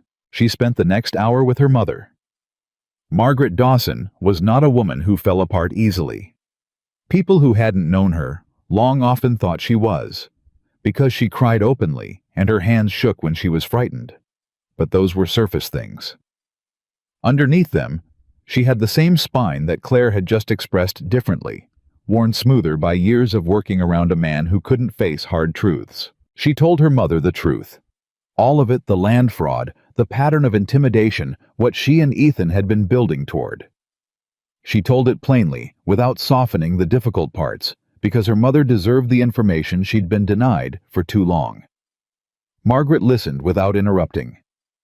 When Claire finished, her mother was quiet for a moment. "How long have you been working on this?" she asked. "Since before I went up the mountain," Claire said. "And every day since. You didn't write." "I didn't want to worry you before I had something solid." Margaret looked at her hands. "That's what your father used to say." The words landed cleanly. Claire absorbed them. "I know," she said. "The difference is that I'm telling you now." Her mother looked up. "Yes," she said. "You are." She was quiet for another moment. "Tom Haskell is a good man. He helped your father with the hay baling 2 years before he died." She pressed her lips together. "I'll go. Nora too. But Claire—" She stopped. "I'm not coming with you," Claire said. "I know." Her mother's voice was resigned and something else, something that wasn't resignation, something that might have been respect. "I know you're not." Nora was less accepting. She came into the kitchen when Margaret went upstairs to pack, and she stood across the table from Claire with her arms crossed, and the particular expression of a 16-year-old who has decided she is owed an explanation. "You're going back up there," Nora said. "Yes." "And you're going to do something about Graves?" "Yes." "Let me come." "No." Nora's jaw set. "I'm not—" "Nora." Claire leaned forward, both hands flat on the table. "I need you with Mama. Not because you can't handle more, because she can't, and she needs someone who knows her. That is a real job. That is the job I need done." Her sister looked at her. "You sound different," she said. Claire looked back at her. "I am different." Nora uncrossed her arms. She came around the table and put her arms around Claire, the way she had in the bank all those weeks ago, and Claire held her and thought about how much had changed since that morning, and how much was still left to resolve. "Is he good?" Nora said against her shoulder. "The mountain man. Is he actually good?" Claire thought about the first night, and the blanket on the floor, and the coffee, and the first question she'd asked, and the way he'd answered it. She thought about her shoulder, and his hands, and the fence, and the fire, and riding down the mountain fast beside her the whole way. "Yes," she said. "He's actually good." Ethan came back with Tom Haskell 2 hours later. Tom came into the kitchen with his hat in his hands and his manner direct and warm in the way of a man who'd had enough loss to know what other people's loss felt like. He sat with Margaret for a few minutes and talked to her about nothing complicated: the weather, the condition of the lower road, whether she'd be comfortable in his spare room, and something in her mother's shoulders came down from around her ears by the time he was done. They left before full dark. Tom's wagon.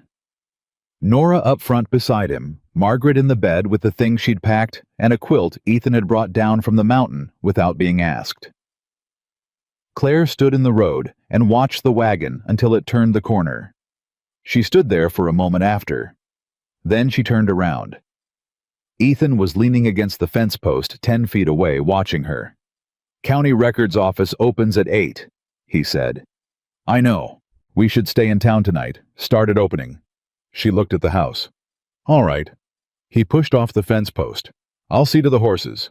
She went back inside into the kitchen that still smelled faintly of smoke from the shed, and she sat at her mother's table, in her mother's chair, and looked at the shelf where Thomas Dawson's ledgers sat, and thought about all the things her father hadn't said, and all the damage silence could do, moving quietly through a family like water, through a foundation invisible, until the wall came down.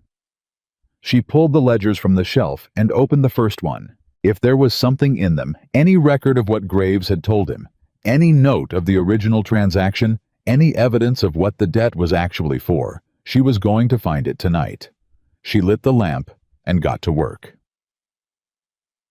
She found it at 10:30. It wasn't obvious. Her father had not been a meticulous record keeper. The ledgers were inconsistent, more personal journal than financial document, with entries that wandered between crop yields and notes about the weather, and occasional sentences that seemed to be addressed to no one in particular. But he'd recorded the meetings, all three of them, all three. The first was a year and a half before he died, a meeting at the bank, described in Thomas Dawson's cramped handwriting as a loan for improvements on the south fence and the hay equipment. The amount matched what Graves had cited in the debt certificate. The second was 8 months later, a meeting Claire hadn't known about, recorded as a refinancing. A larger number, a different term. Her father had written beside it in smaller letters. Harlan says this consolidates the earlier note. It should be simpler this way. The third was 4 months before Thomas Dawson rode his horse off a road he'd ridden 100 times and ended up at the bottom of a ravine. She read that entry 3 times. Her father had written, Harlan came to the property today. I told him I was not comfortable with the terms of the second note. He showed me a document I did not sign. He said it didn't matter whether I recognized the signature.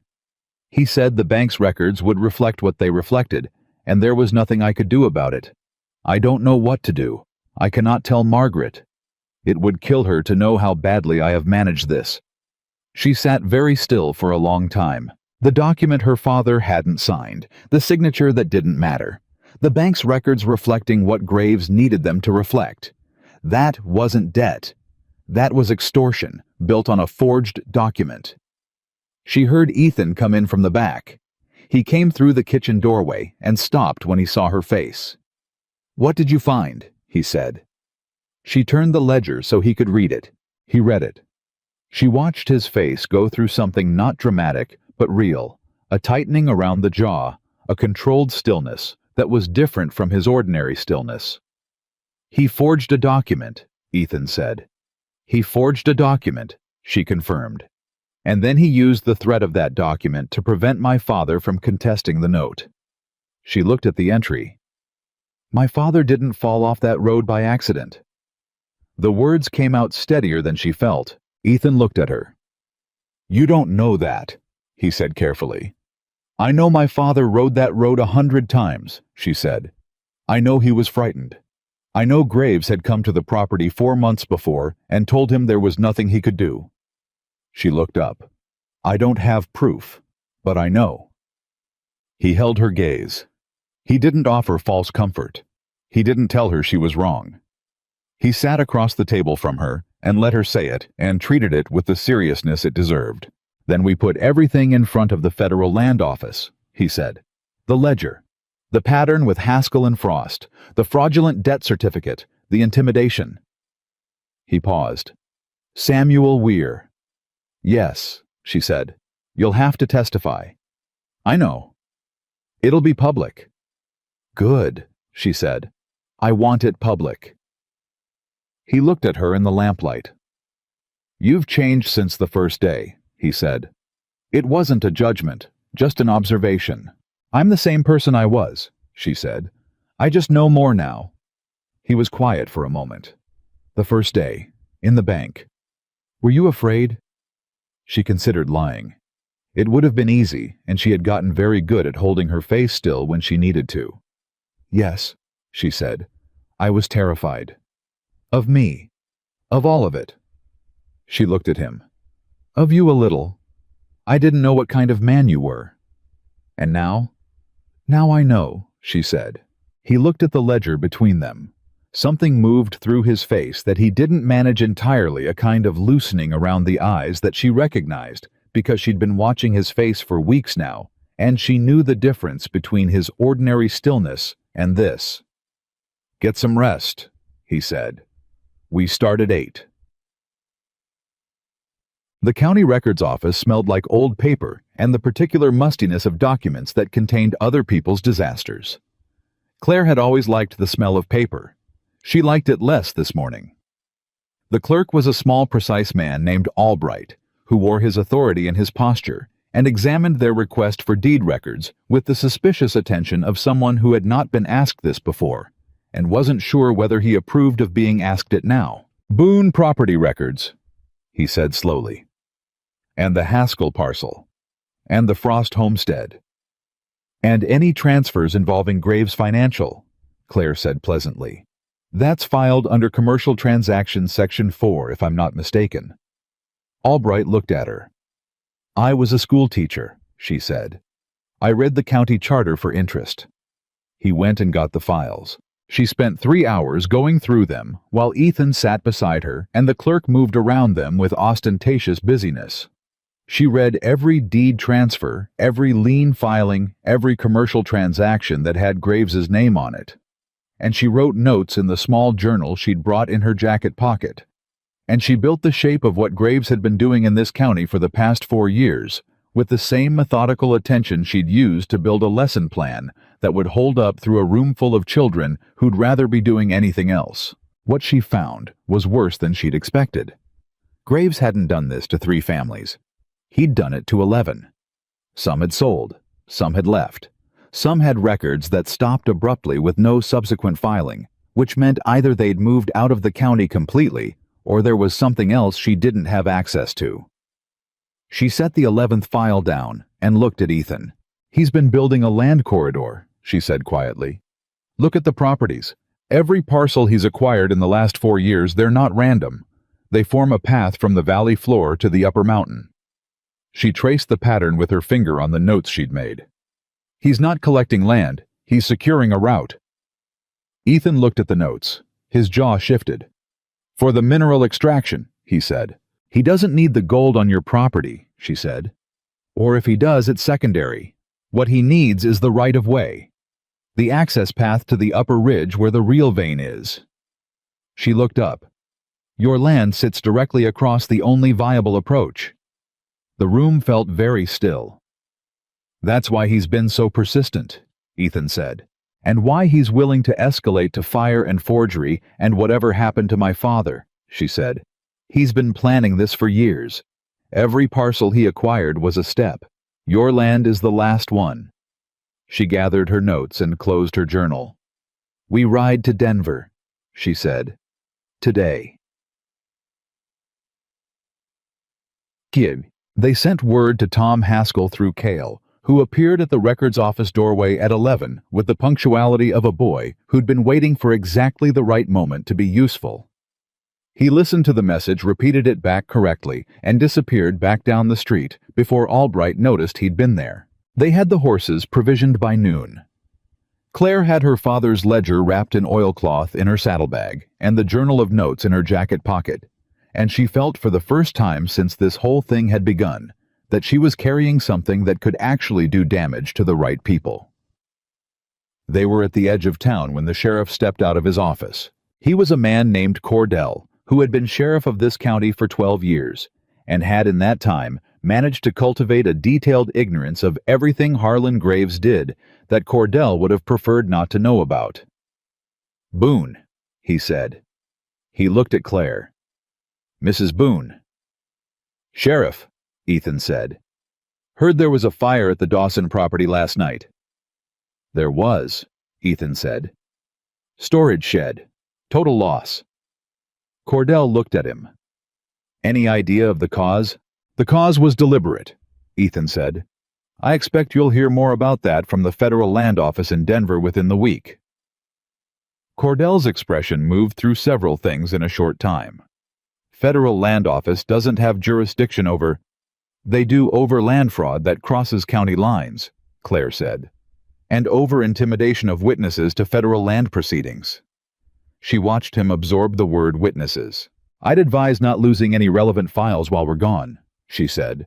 "Records that disappear after a federal inquiry is opened tend to reflect poorly on the offices that were holding them." She said it pleasantly. Schoolteacher pleasant. The kind that left no room to pretend you hadn't understood. Cordell looked at her for a long moment.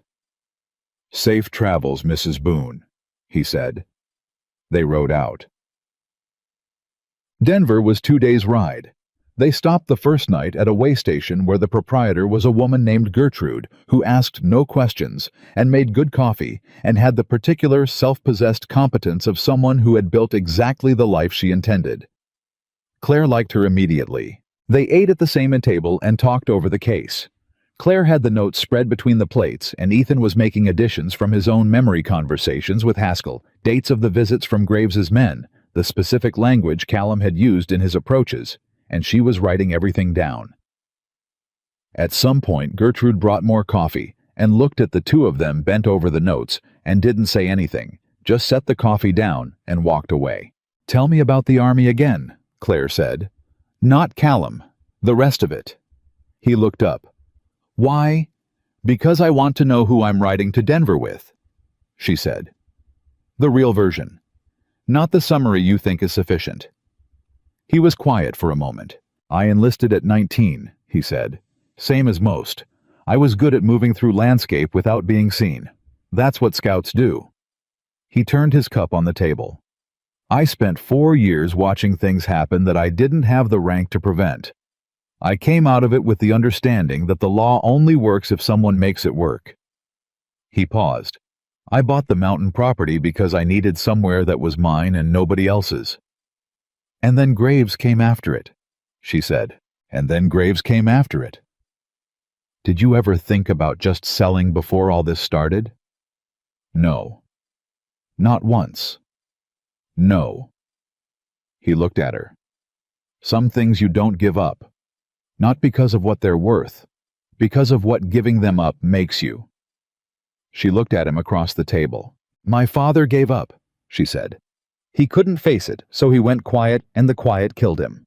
She paused. "I used to think it was weakness. Now I think it was just—" She stopped. "He didn't have anyone beside him. He thought he was protecting us by carrying it alone." "He was wrong," Ethan said. "He was wrong," she agreed. "But he loved us.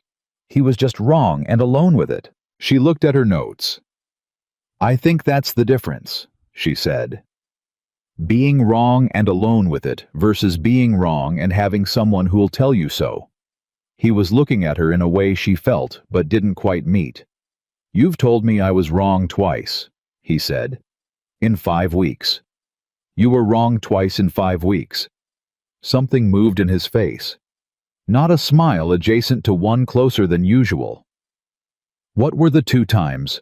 Not telling me about the men on the road on day 1, she said, and telling me to leave when Callum came." "That second one, I'd argue." "You can argue it," she said. "You'd still be wrong." He looked at his coffee. The thing that had almost been a smile settled into something else, something quieter and more permanent than a smile. "You're planning to go back to the mountain," he said, "after this is resolved." It wasn't quite a question. She looked at the notes in front of her. "Are you asking whether I'm planning to leave?" "I'm asking what you want," he said, "not what the arrangement requires. What you want." She looked up. He met her eyes with the directness he gave everything. No performance, no management, just the plain question exactly as he'd asked it. She thought about the morning light over the ridge. She thought about coffee and fence lines and a 16-year-old boy running trap lines to help people he barely knew. She thought about the barn and the rain and his hands on her shoulder and the way he'd said is every time she used was. "I want to finish the fence section we started on the north side," she said. "We left it half done." He looked at her. "And I'd like to teach," she said. "The children on the lower ridge, if the offer stands." He held her gaze for a long moment. "It stands," he said. She looked back at her notes. "Then we finish this in Denver," she said, "and we go back and finish the fence." He didn't say anything else. He turned his coffee cup on the table, once deliberate and slow, and then went back to telling her what she needed to know about the dates and the conversations and the evidence that was going to matter. Get there. Samuel Weir was not what she'd expected. She had expected a polished Denver lawyer who would make her explain the mountain in terms he found comprehensible. She'd prepared for that, had organized her notes in the order most useful for someone who thought in legal frameworks rather than human ones. What she got instead was a short, direct man in his 60s who read her notes in silence for 20 minutes while they sat in his office and then set them down and looked at her over his spectacles. "This is Graves," he said. "The corridor theory." "Yes." "You verified this in the county records." "I have the copies I made." He looked at Ethan. "And you have the ledger." "Her father's ledger," Ethan said. "Entry dated 4 months before his death." Weir looked back at Claire. "Your father fell from a road he knew. 4 months after Graves told him there was nothing he could do," she said. "Yes." Weir took his spectacles off and cleaned them with the particular deliberateness of a man who thinks better when his hands are occupied. "I've been watching Graves for 2 years," he said. "I had complaints from 3 landholders, not enough to file. What you've brought me." He looked at the notes again. 11 parcels. A forged document in a death estate. A federal access corridor being assembled without easement filing. He put his spectacles back on. "This is enough to file." She felt something release in her chest. "The territorial judge holds session in 3 weeks, Weir said. "I can have the filing in his hands by end of this week if you're willing to sign the complaint." "Both of us," she said and looked at Ethan. He nodded. "Both of us," he confirmed. Weir looked between them. He had the look of a man who had heard a great many stories in his office and had learned to read the ones that ran underneath the ones people said out loud. "How long have you two been up on that mountain?" he said. 5 weeks, Claire said. Weir nodded slowly. "All right," he said. "Let's build this." They were in Denver for 3 days. On the morning of the second day, Callum found them. She didn't know how. She'd been careful about which streets they used. Ethan had been careful about where they stabled the horses, choosing a yard operated by a man he knew from his army years, rather than a public stable.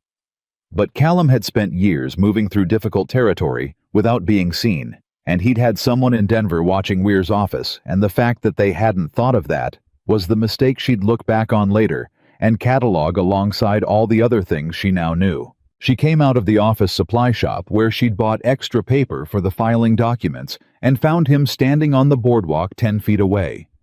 He was alone. That was interesting and didn't necessarily mean anything good. "Mrs. Boone," he said. She stopped.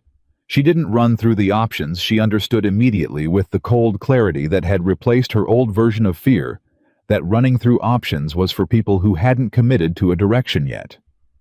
She'd committed. "Mr. Callum," she said. He looked at the package under her arm.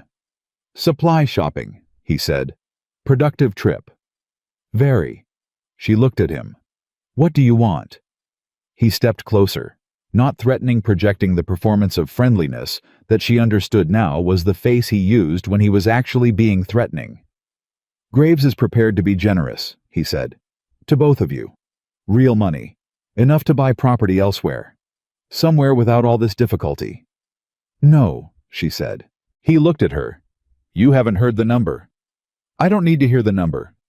"Mrs. Boone." "The complaint is filed," she said. "The territorial judge has the documents. Samuel Weir has copies of everything, and so does a third party whose name I'm not going to tell you." She kept her voice perfectly level. "There is no number Graves can offer that changes what happens next." Something went through Callum's face. Not the performance of friendliness. The actual response of a man who'd played a long game and just heard the board tip. "You don't know what kind of man Graves is," he said. His voice had changed. "I know exactly what kind of man he is," she said.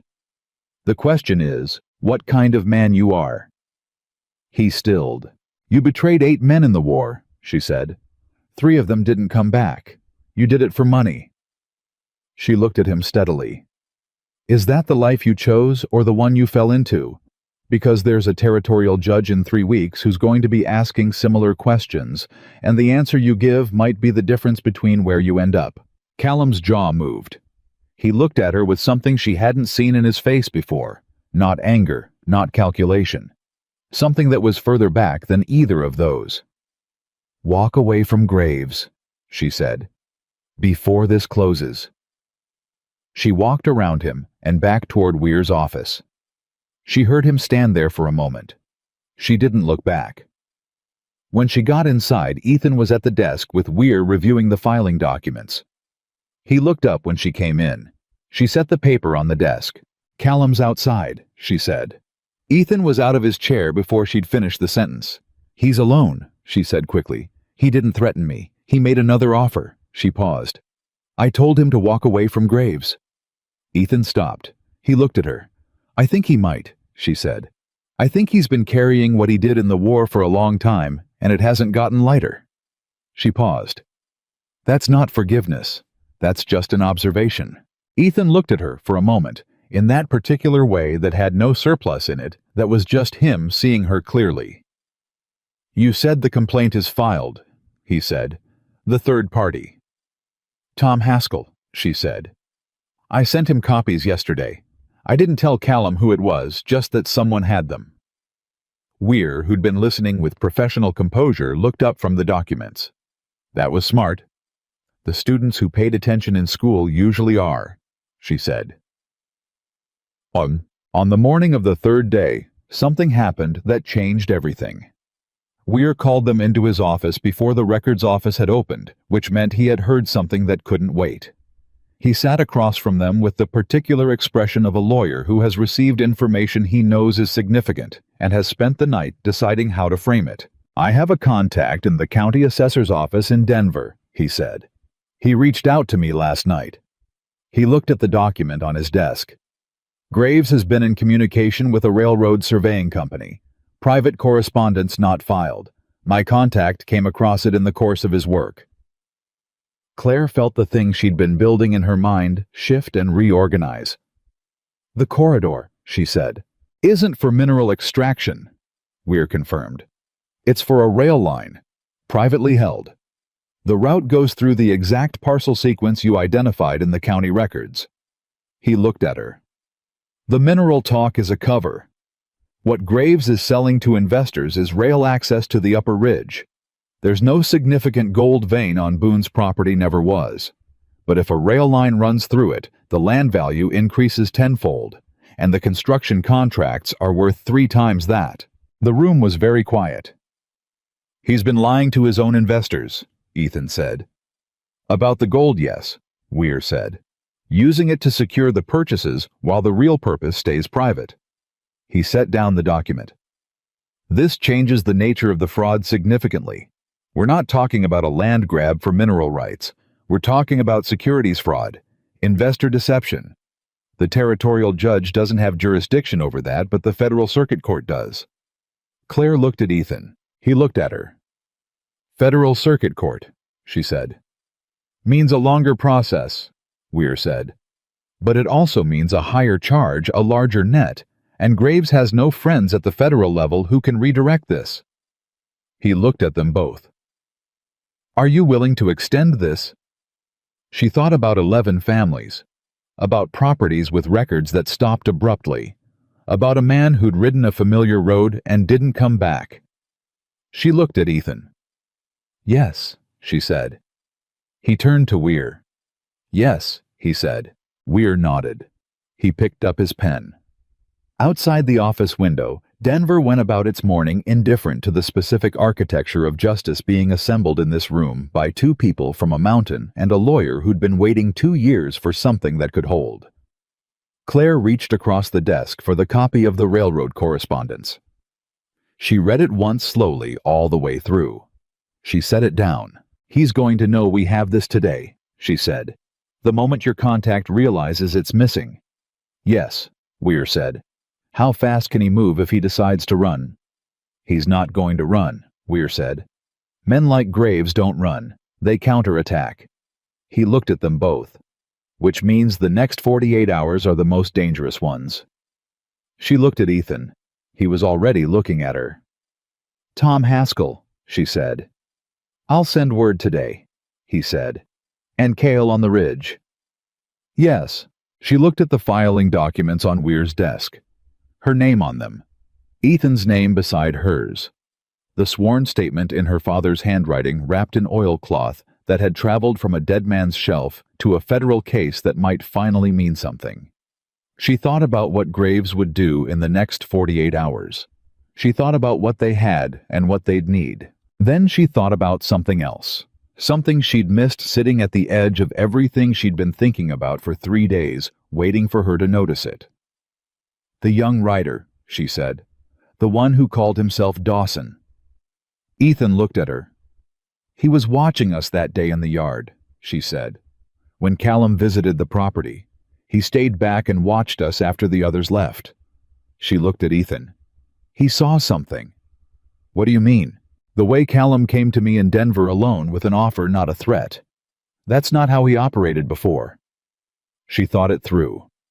"He's seen something that changed his calculation, something about us specifically, something that told him a direct threat wouldn't work." Ethan was very still. "He saw that you weren't alone anymore," she said quietly. "And he understood what that meant." She held Ethan's gaze. "He knew that threatening me wouldn't move you toward selling," she said. "It would move you toward something else entirely." She paused. "And he was right." The words sat between them in the morning light of Weir's office.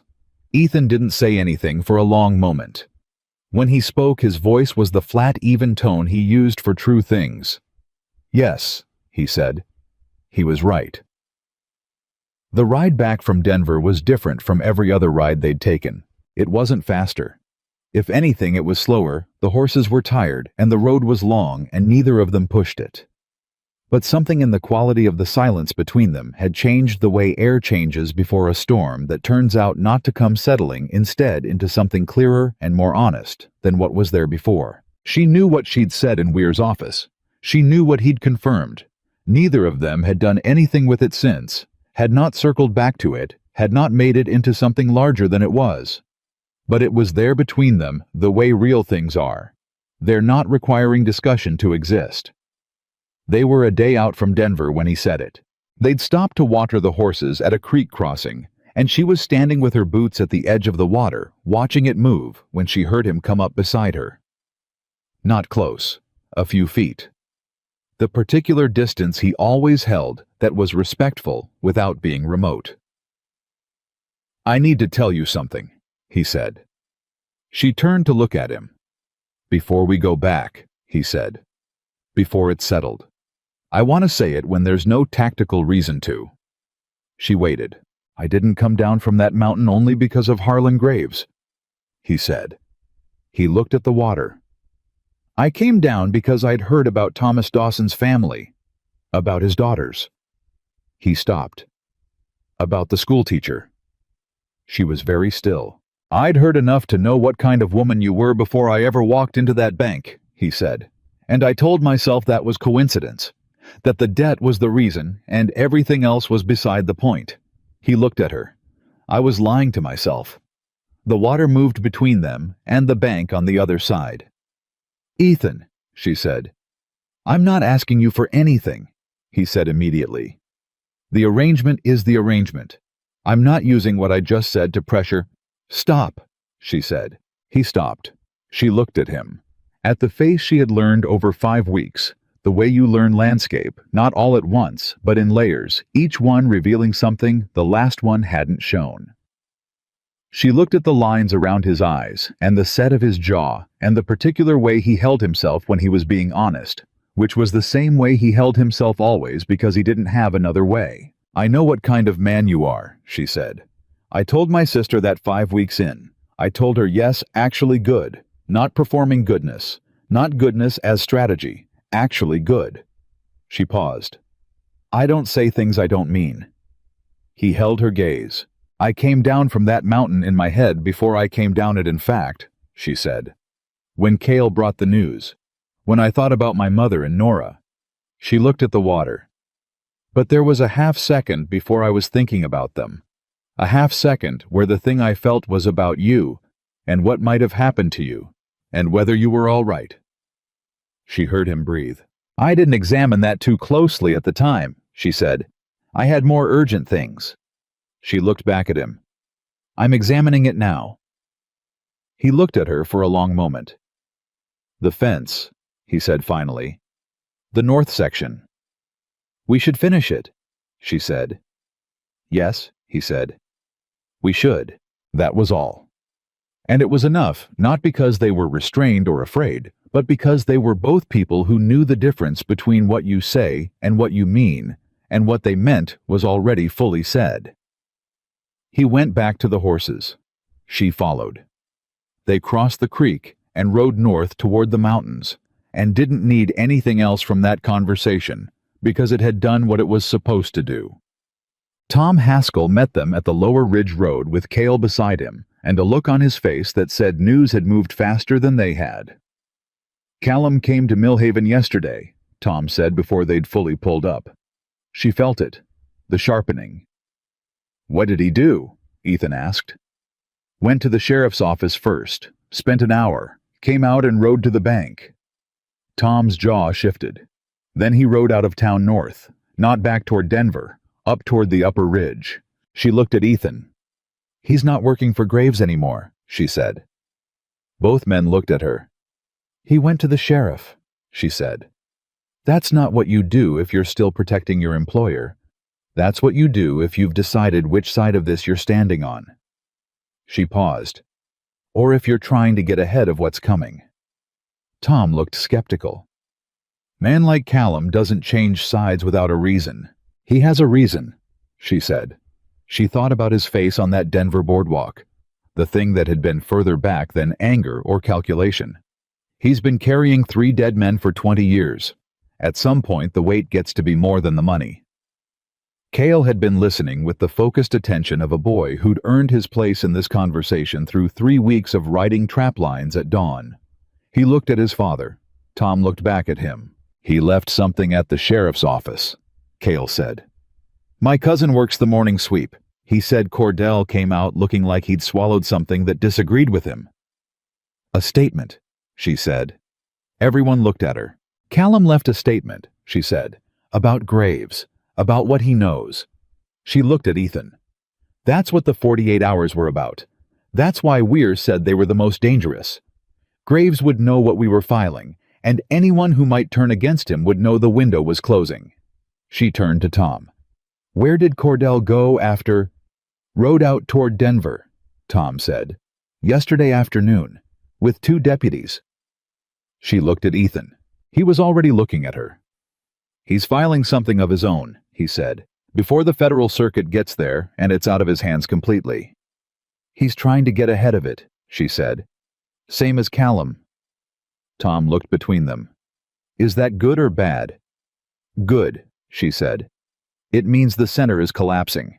When people start running for the exits, it means they've accepted that the structure isn't going to hold." They were back at the mountain property by late afternoon. She walked through the cabin first. She didn't know exactly why something in her needed to confirm that it was as she'd left it, that the 3 days away hadn't changed anything that mattered. The kitchen, the table, the lamp on the shelf, the ledger she'd left copies of the originals now safely with Weir, the shelf where the coffee tin sat, the window that faced west, all of it intact. She put her bag down and started the fire in the stove because the afternoon had turned cold, the way mountain afternoons did suddenly and without apology.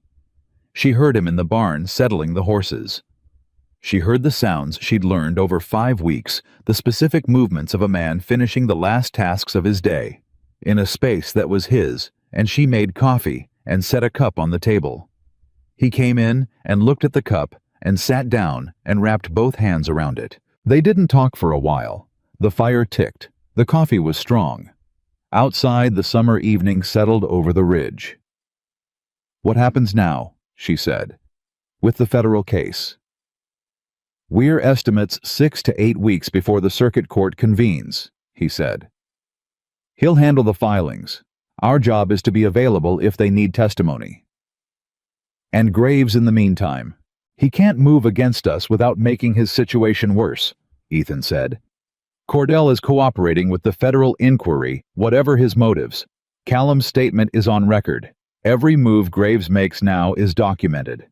He paused. He's boxed. She looked at her coffee. My father's death, she said. Will they look at it? I asked Weir, he said. He said the investigative scope can be extended if there's documented evidence of pattern behavior around property acquisition. He looked at her. What's in the ledger qualifies as documented evidence. She absorbed this. It wasn't resolution. Not yet. But it was the first time the door to resolution had been something other than completely closed. He deserved better, she said. My father. He deserved someone who would have told him there was another way. He had you, Ethan said. He just ran out of time to know it. She looked at him. He said it plain the way he said everything true, not as comfort, just as fact. And somehow that made it more comforting than anything softened would have been. The north fence, she said. Tomorrow morning, he said, if your shoulder's up to it. My shoulder is fine. He raised an eyebrow very slightly. My shoulder is adequately functional, she corrected. The thing that almost happened to his mouth happened again closer to completing itself this time. All right, he said. They finished the north fence the following morning. It took 4 hours working steadily, talking sometimes and not talking other times, moving in the rhythm they'd developed over weeks of shared work that had no wasted motion in it. She'd gotten better. She knew she'd gotten better. Not because he told her he wasn't given to telling her things she could figure out herself, but because the work felt different in her hands. Surer. Like her body had stopped questioning and started knowing. When they drove the last post, she stood back and looked at the completed line and felt something that was simpler than satisfaction, but contained it. Good, she said. Good? He agreed. She turned around to get the tools and found Cale Haskell at the property gate, waiting with the particular patience of a boy who'd learned that interrupting working people was bad manners. Message from Weir's office, Cale said. He held out a sealed letter. She took it, broke the seal, read it. Ethan was watching her face. Graves has been served, she said. Federal summons, issued yesterday from the circuit court in Denver. She kept reading. Sheriff Cordell's testimony included 3 additional instances of fraudulent documentation that were already on file in the county records. He's been sitting on them. She looked up. He was covering for Graves. Was, Ethan said.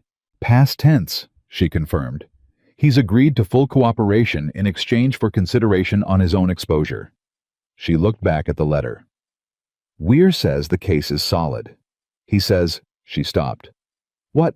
She read the section again to make sure she'd read it right. He says Callum's statement includes testimony about 6 additional properties in adjacent counties. Properties where the owners... She stopped again. Her throat tightened. 3 of them are deceased, in circumstances similar to my father's. The yard was very quiet. Cale looked between them and had the wisdom to say nothing. He didn't just do it to my family, she said. No, Ethan said. His voice was very quiet. She folded the letter. She folded it carefully and put it in her jacket pocket, and she stood in the yard with the finished fence behind her and the summer morning around her, and she breathed until the tightening in her throat had settled into something she could carry without it carrying her. 4 families, she said. At least. Weir will find all of them, Ethan said. That's what he does. I know. She looked at the gate where Cale was still waiting. She looked at the letter. She looked at the mountain above the property, clear and sharp in the morning air. Good, she said quietly to herself as much as anyone. Good. Let him find every one. She turned to Cale. Tell your father, and tell him thank you for everything he's done in this. Cale nodded, serious and straight-backed, in the way of a boy who'd wanted to be useful and had been. He swung his horse and headed back down the ridge road. She and Ethan stood in the yard. The family's on the lower ridge, she said. The children who need a teacher. There are 4 of them, he said, between the ages of 7 and 12. Their parents have been trying to arrange something for 2 years. Can we reach them this week? He looked at her. You're sure you want to start now? The case will take months, she said. Those children are falling behind right now. She looked at him. I'm sure. He nodded. I'll send word tomorrow. She picked up the tools and started back toward the shed. After a moment, she heard him fall in behind her. The first lesson happened on a Thursday. She held it in the front room of a family named Greer, who lived a mile down the Lower Ridge Road in a house that was clean and practical, and had 4 children who regarded her with the specific wariness of young people who'd been let down before by adults who'd promised things. She'd brought chalk and a piece of smooth pine board she'd sanded and painted black over 2 evenings. She'd brought the 3 books from the cabin that were useful for teaching. She'd brought the same energy she'd always brought into a classroom, which was simply the deep and genuine conviction that what was in these children's heads mattered, and it was her job to help them use it better. The youngest, a girl of 7 named Iris, who had clearly been underestimated by most people she'd encountered, looked at the chalkboard and said, "That's not a real blackboard." "No," Claire said. "It's better. I made it." Iris considered this. "You made it yourself."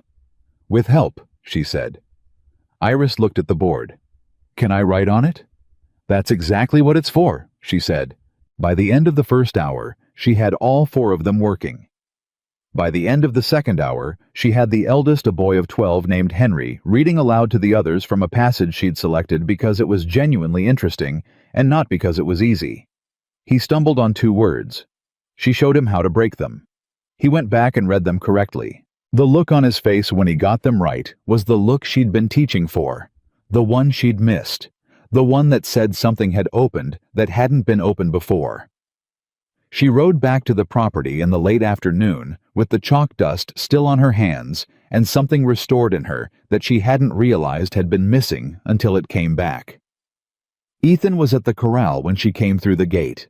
He looked at her. She didn't say anything. She didn't have to.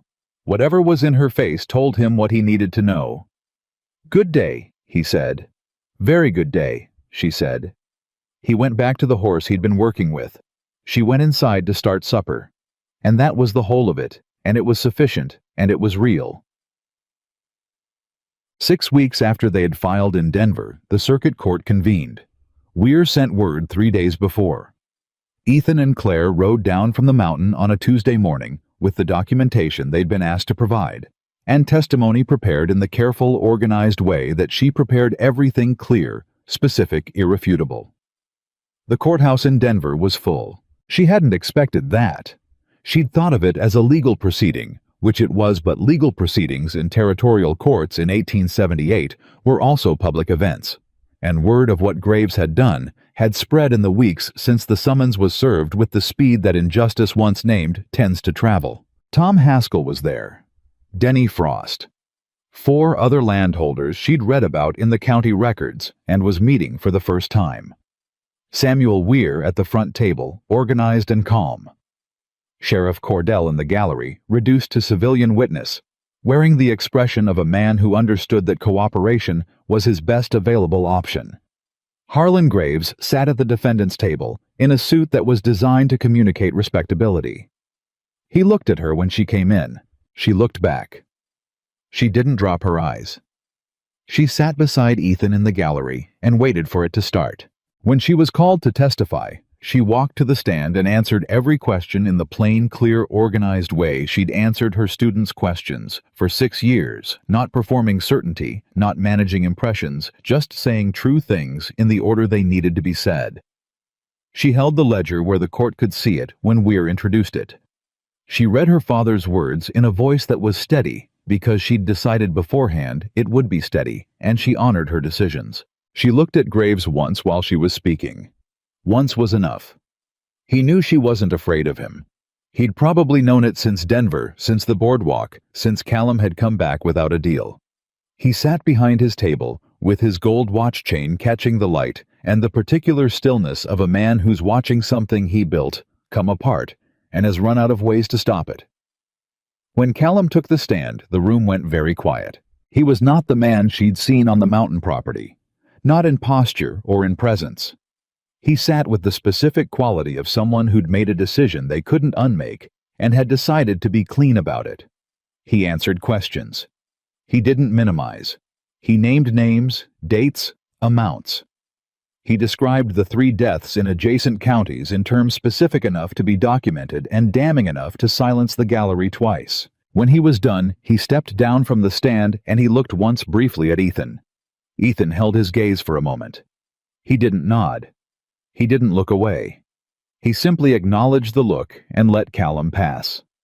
It wasn't forgiveness. Both of them knew that. Some things don't resolve into forgiveness, they resolve into the acknowledgement that they happened, and that what happens next belongs to the living.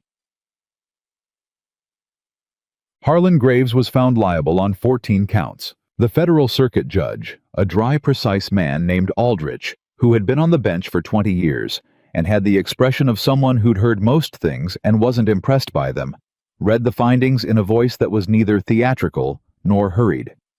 He addressed each count. He addressed the pattern. He addressed Thomas Dawson's death in terms that stopped short of homicide verdict. There wasn't enough for that. Not quite, not in the direct way she'd wanted, but he named it as a probable consequence of documented extortion and said so in the official record. It would stand. Permanently. Thomas Dawson's name in a federal record that said a man had driven him to his death by fraud and intimidation, and that this had been found and named, and would not be expunged. She heard it, and she sat very still, and she felt her father somewhere in that stillness, in the way you feel people who are gone in moments that would have mattered to them. She felt Ethan's hand close over hers on the bench between them. He didn't say anything. He didn't make it larger than it was.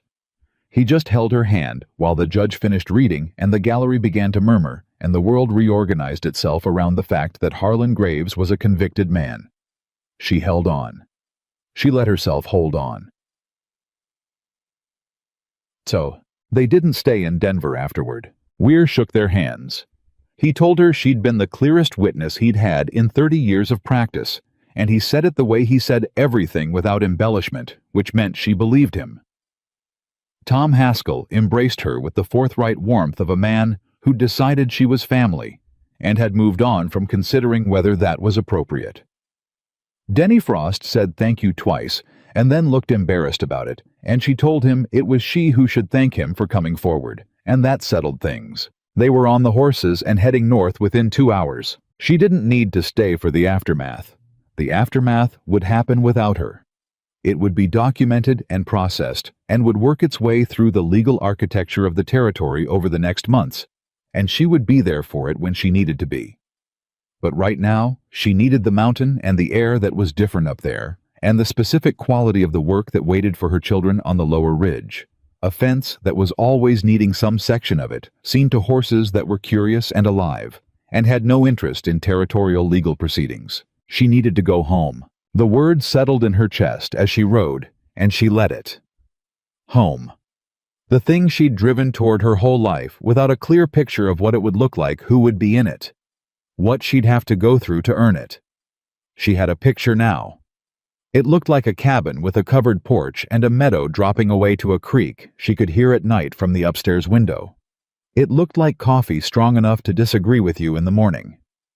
It looked like a man who said is when you said was, and meant it as correction, not comfort, because he saw you clearly and wasn't going to let you diminish yourself in front of him. It looked like something she hadn't expected and had gotten anyway.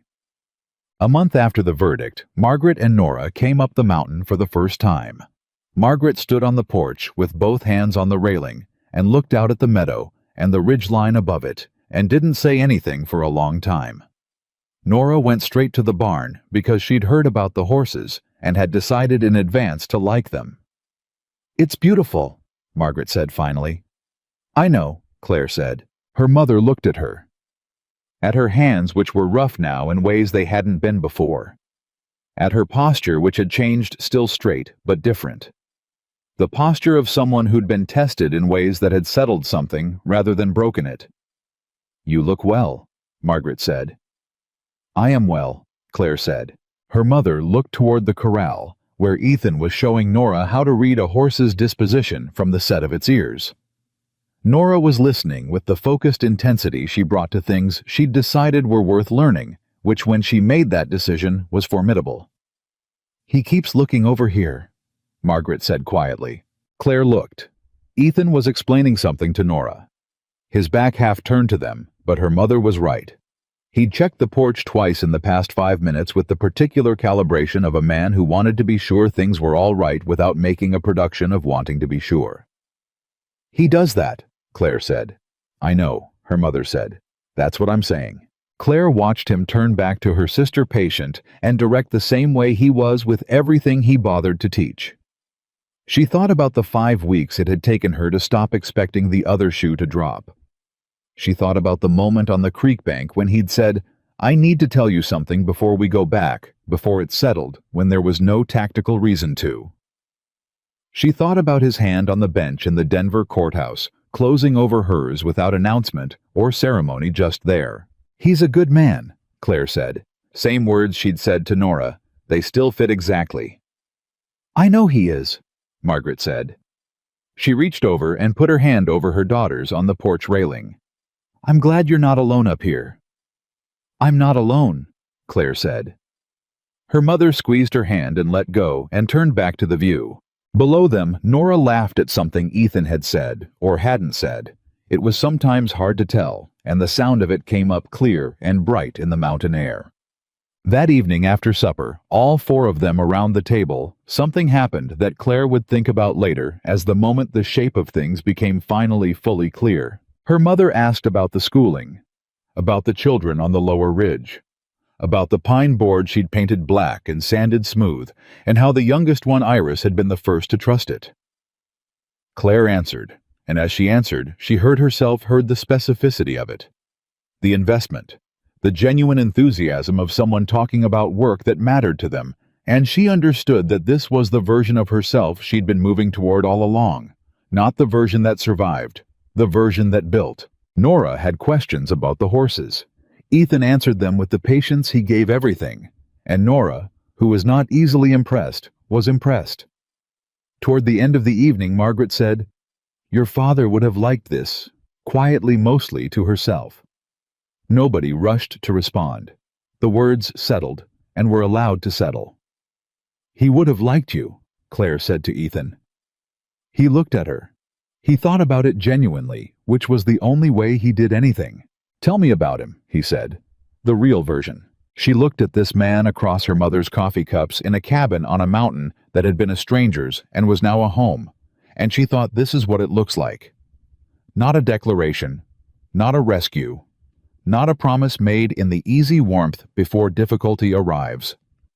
This 2 people who'd been through the fire together, sitting at a table asking to know each other better in the ordinary lamplit quiet of a life they'd chosen and kept choosing. She told him about her father, the real version, all of it.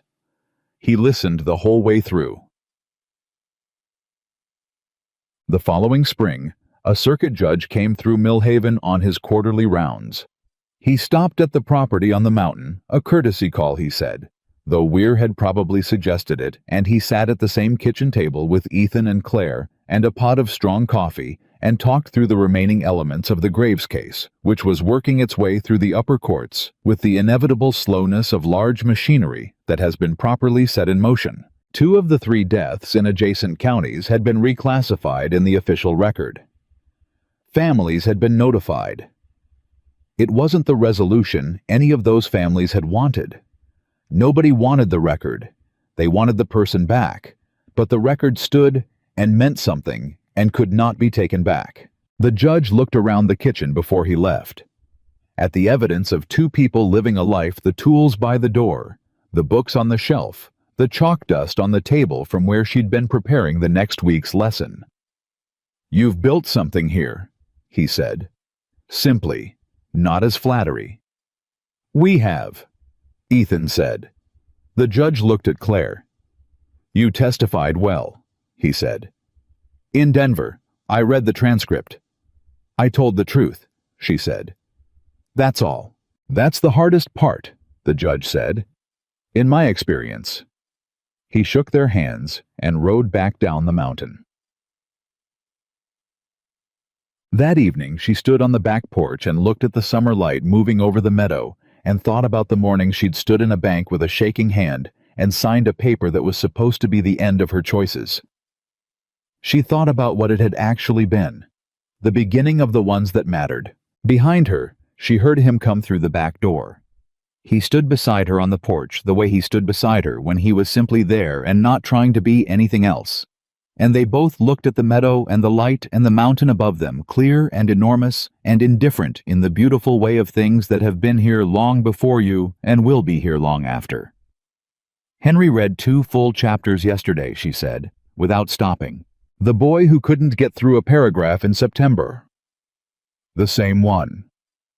She heard him make the sound that wasn't quite a laugh, but had learned to happen more often over the months. You did that, he said. He did that, she said. I just showed him it was possible. He was quiet for a moment. That's teaching. Yes, she said. That's exactly what it is. She felt his hand find hers at the porch railing, the same way it had in the Denver courthouse. No announcement, no ceremony, just there. Certain. Warm. The hand of a man who'd decided and didn't need to keep deciding, because some things, once you know them, stay known. She turned her hand over and held on. The mountain held them both. The summer light held the mountain. The creak she'd been hearing from the upstairs window since her first night ran on below the meadow, the same as it always had, carrying nothing and everything the way water does. She was a schoolteacher on a mountain in the summer of her 24th year, standing beside a man who had never once asked her to be less than she was, holding the life she'd built with her own hands out of the wreckage of a morning when she'd thought her choices were finished. They were not finished. They had, in fact, just begun, and every day she chose this: the work, the mountain, the man beside her, the children on the lower ridge, the fence that always needed some section of it, seen to it became more fully hers. Not given, not arranged, not traded for debt or desperation, chosen, freely, with the full knowledge of what it cost and what it was worth. That was the difference. That had always been the difference. And on that mountain in that summer, with that man's hand in hers, Claire Dawson finally knew it all the way down.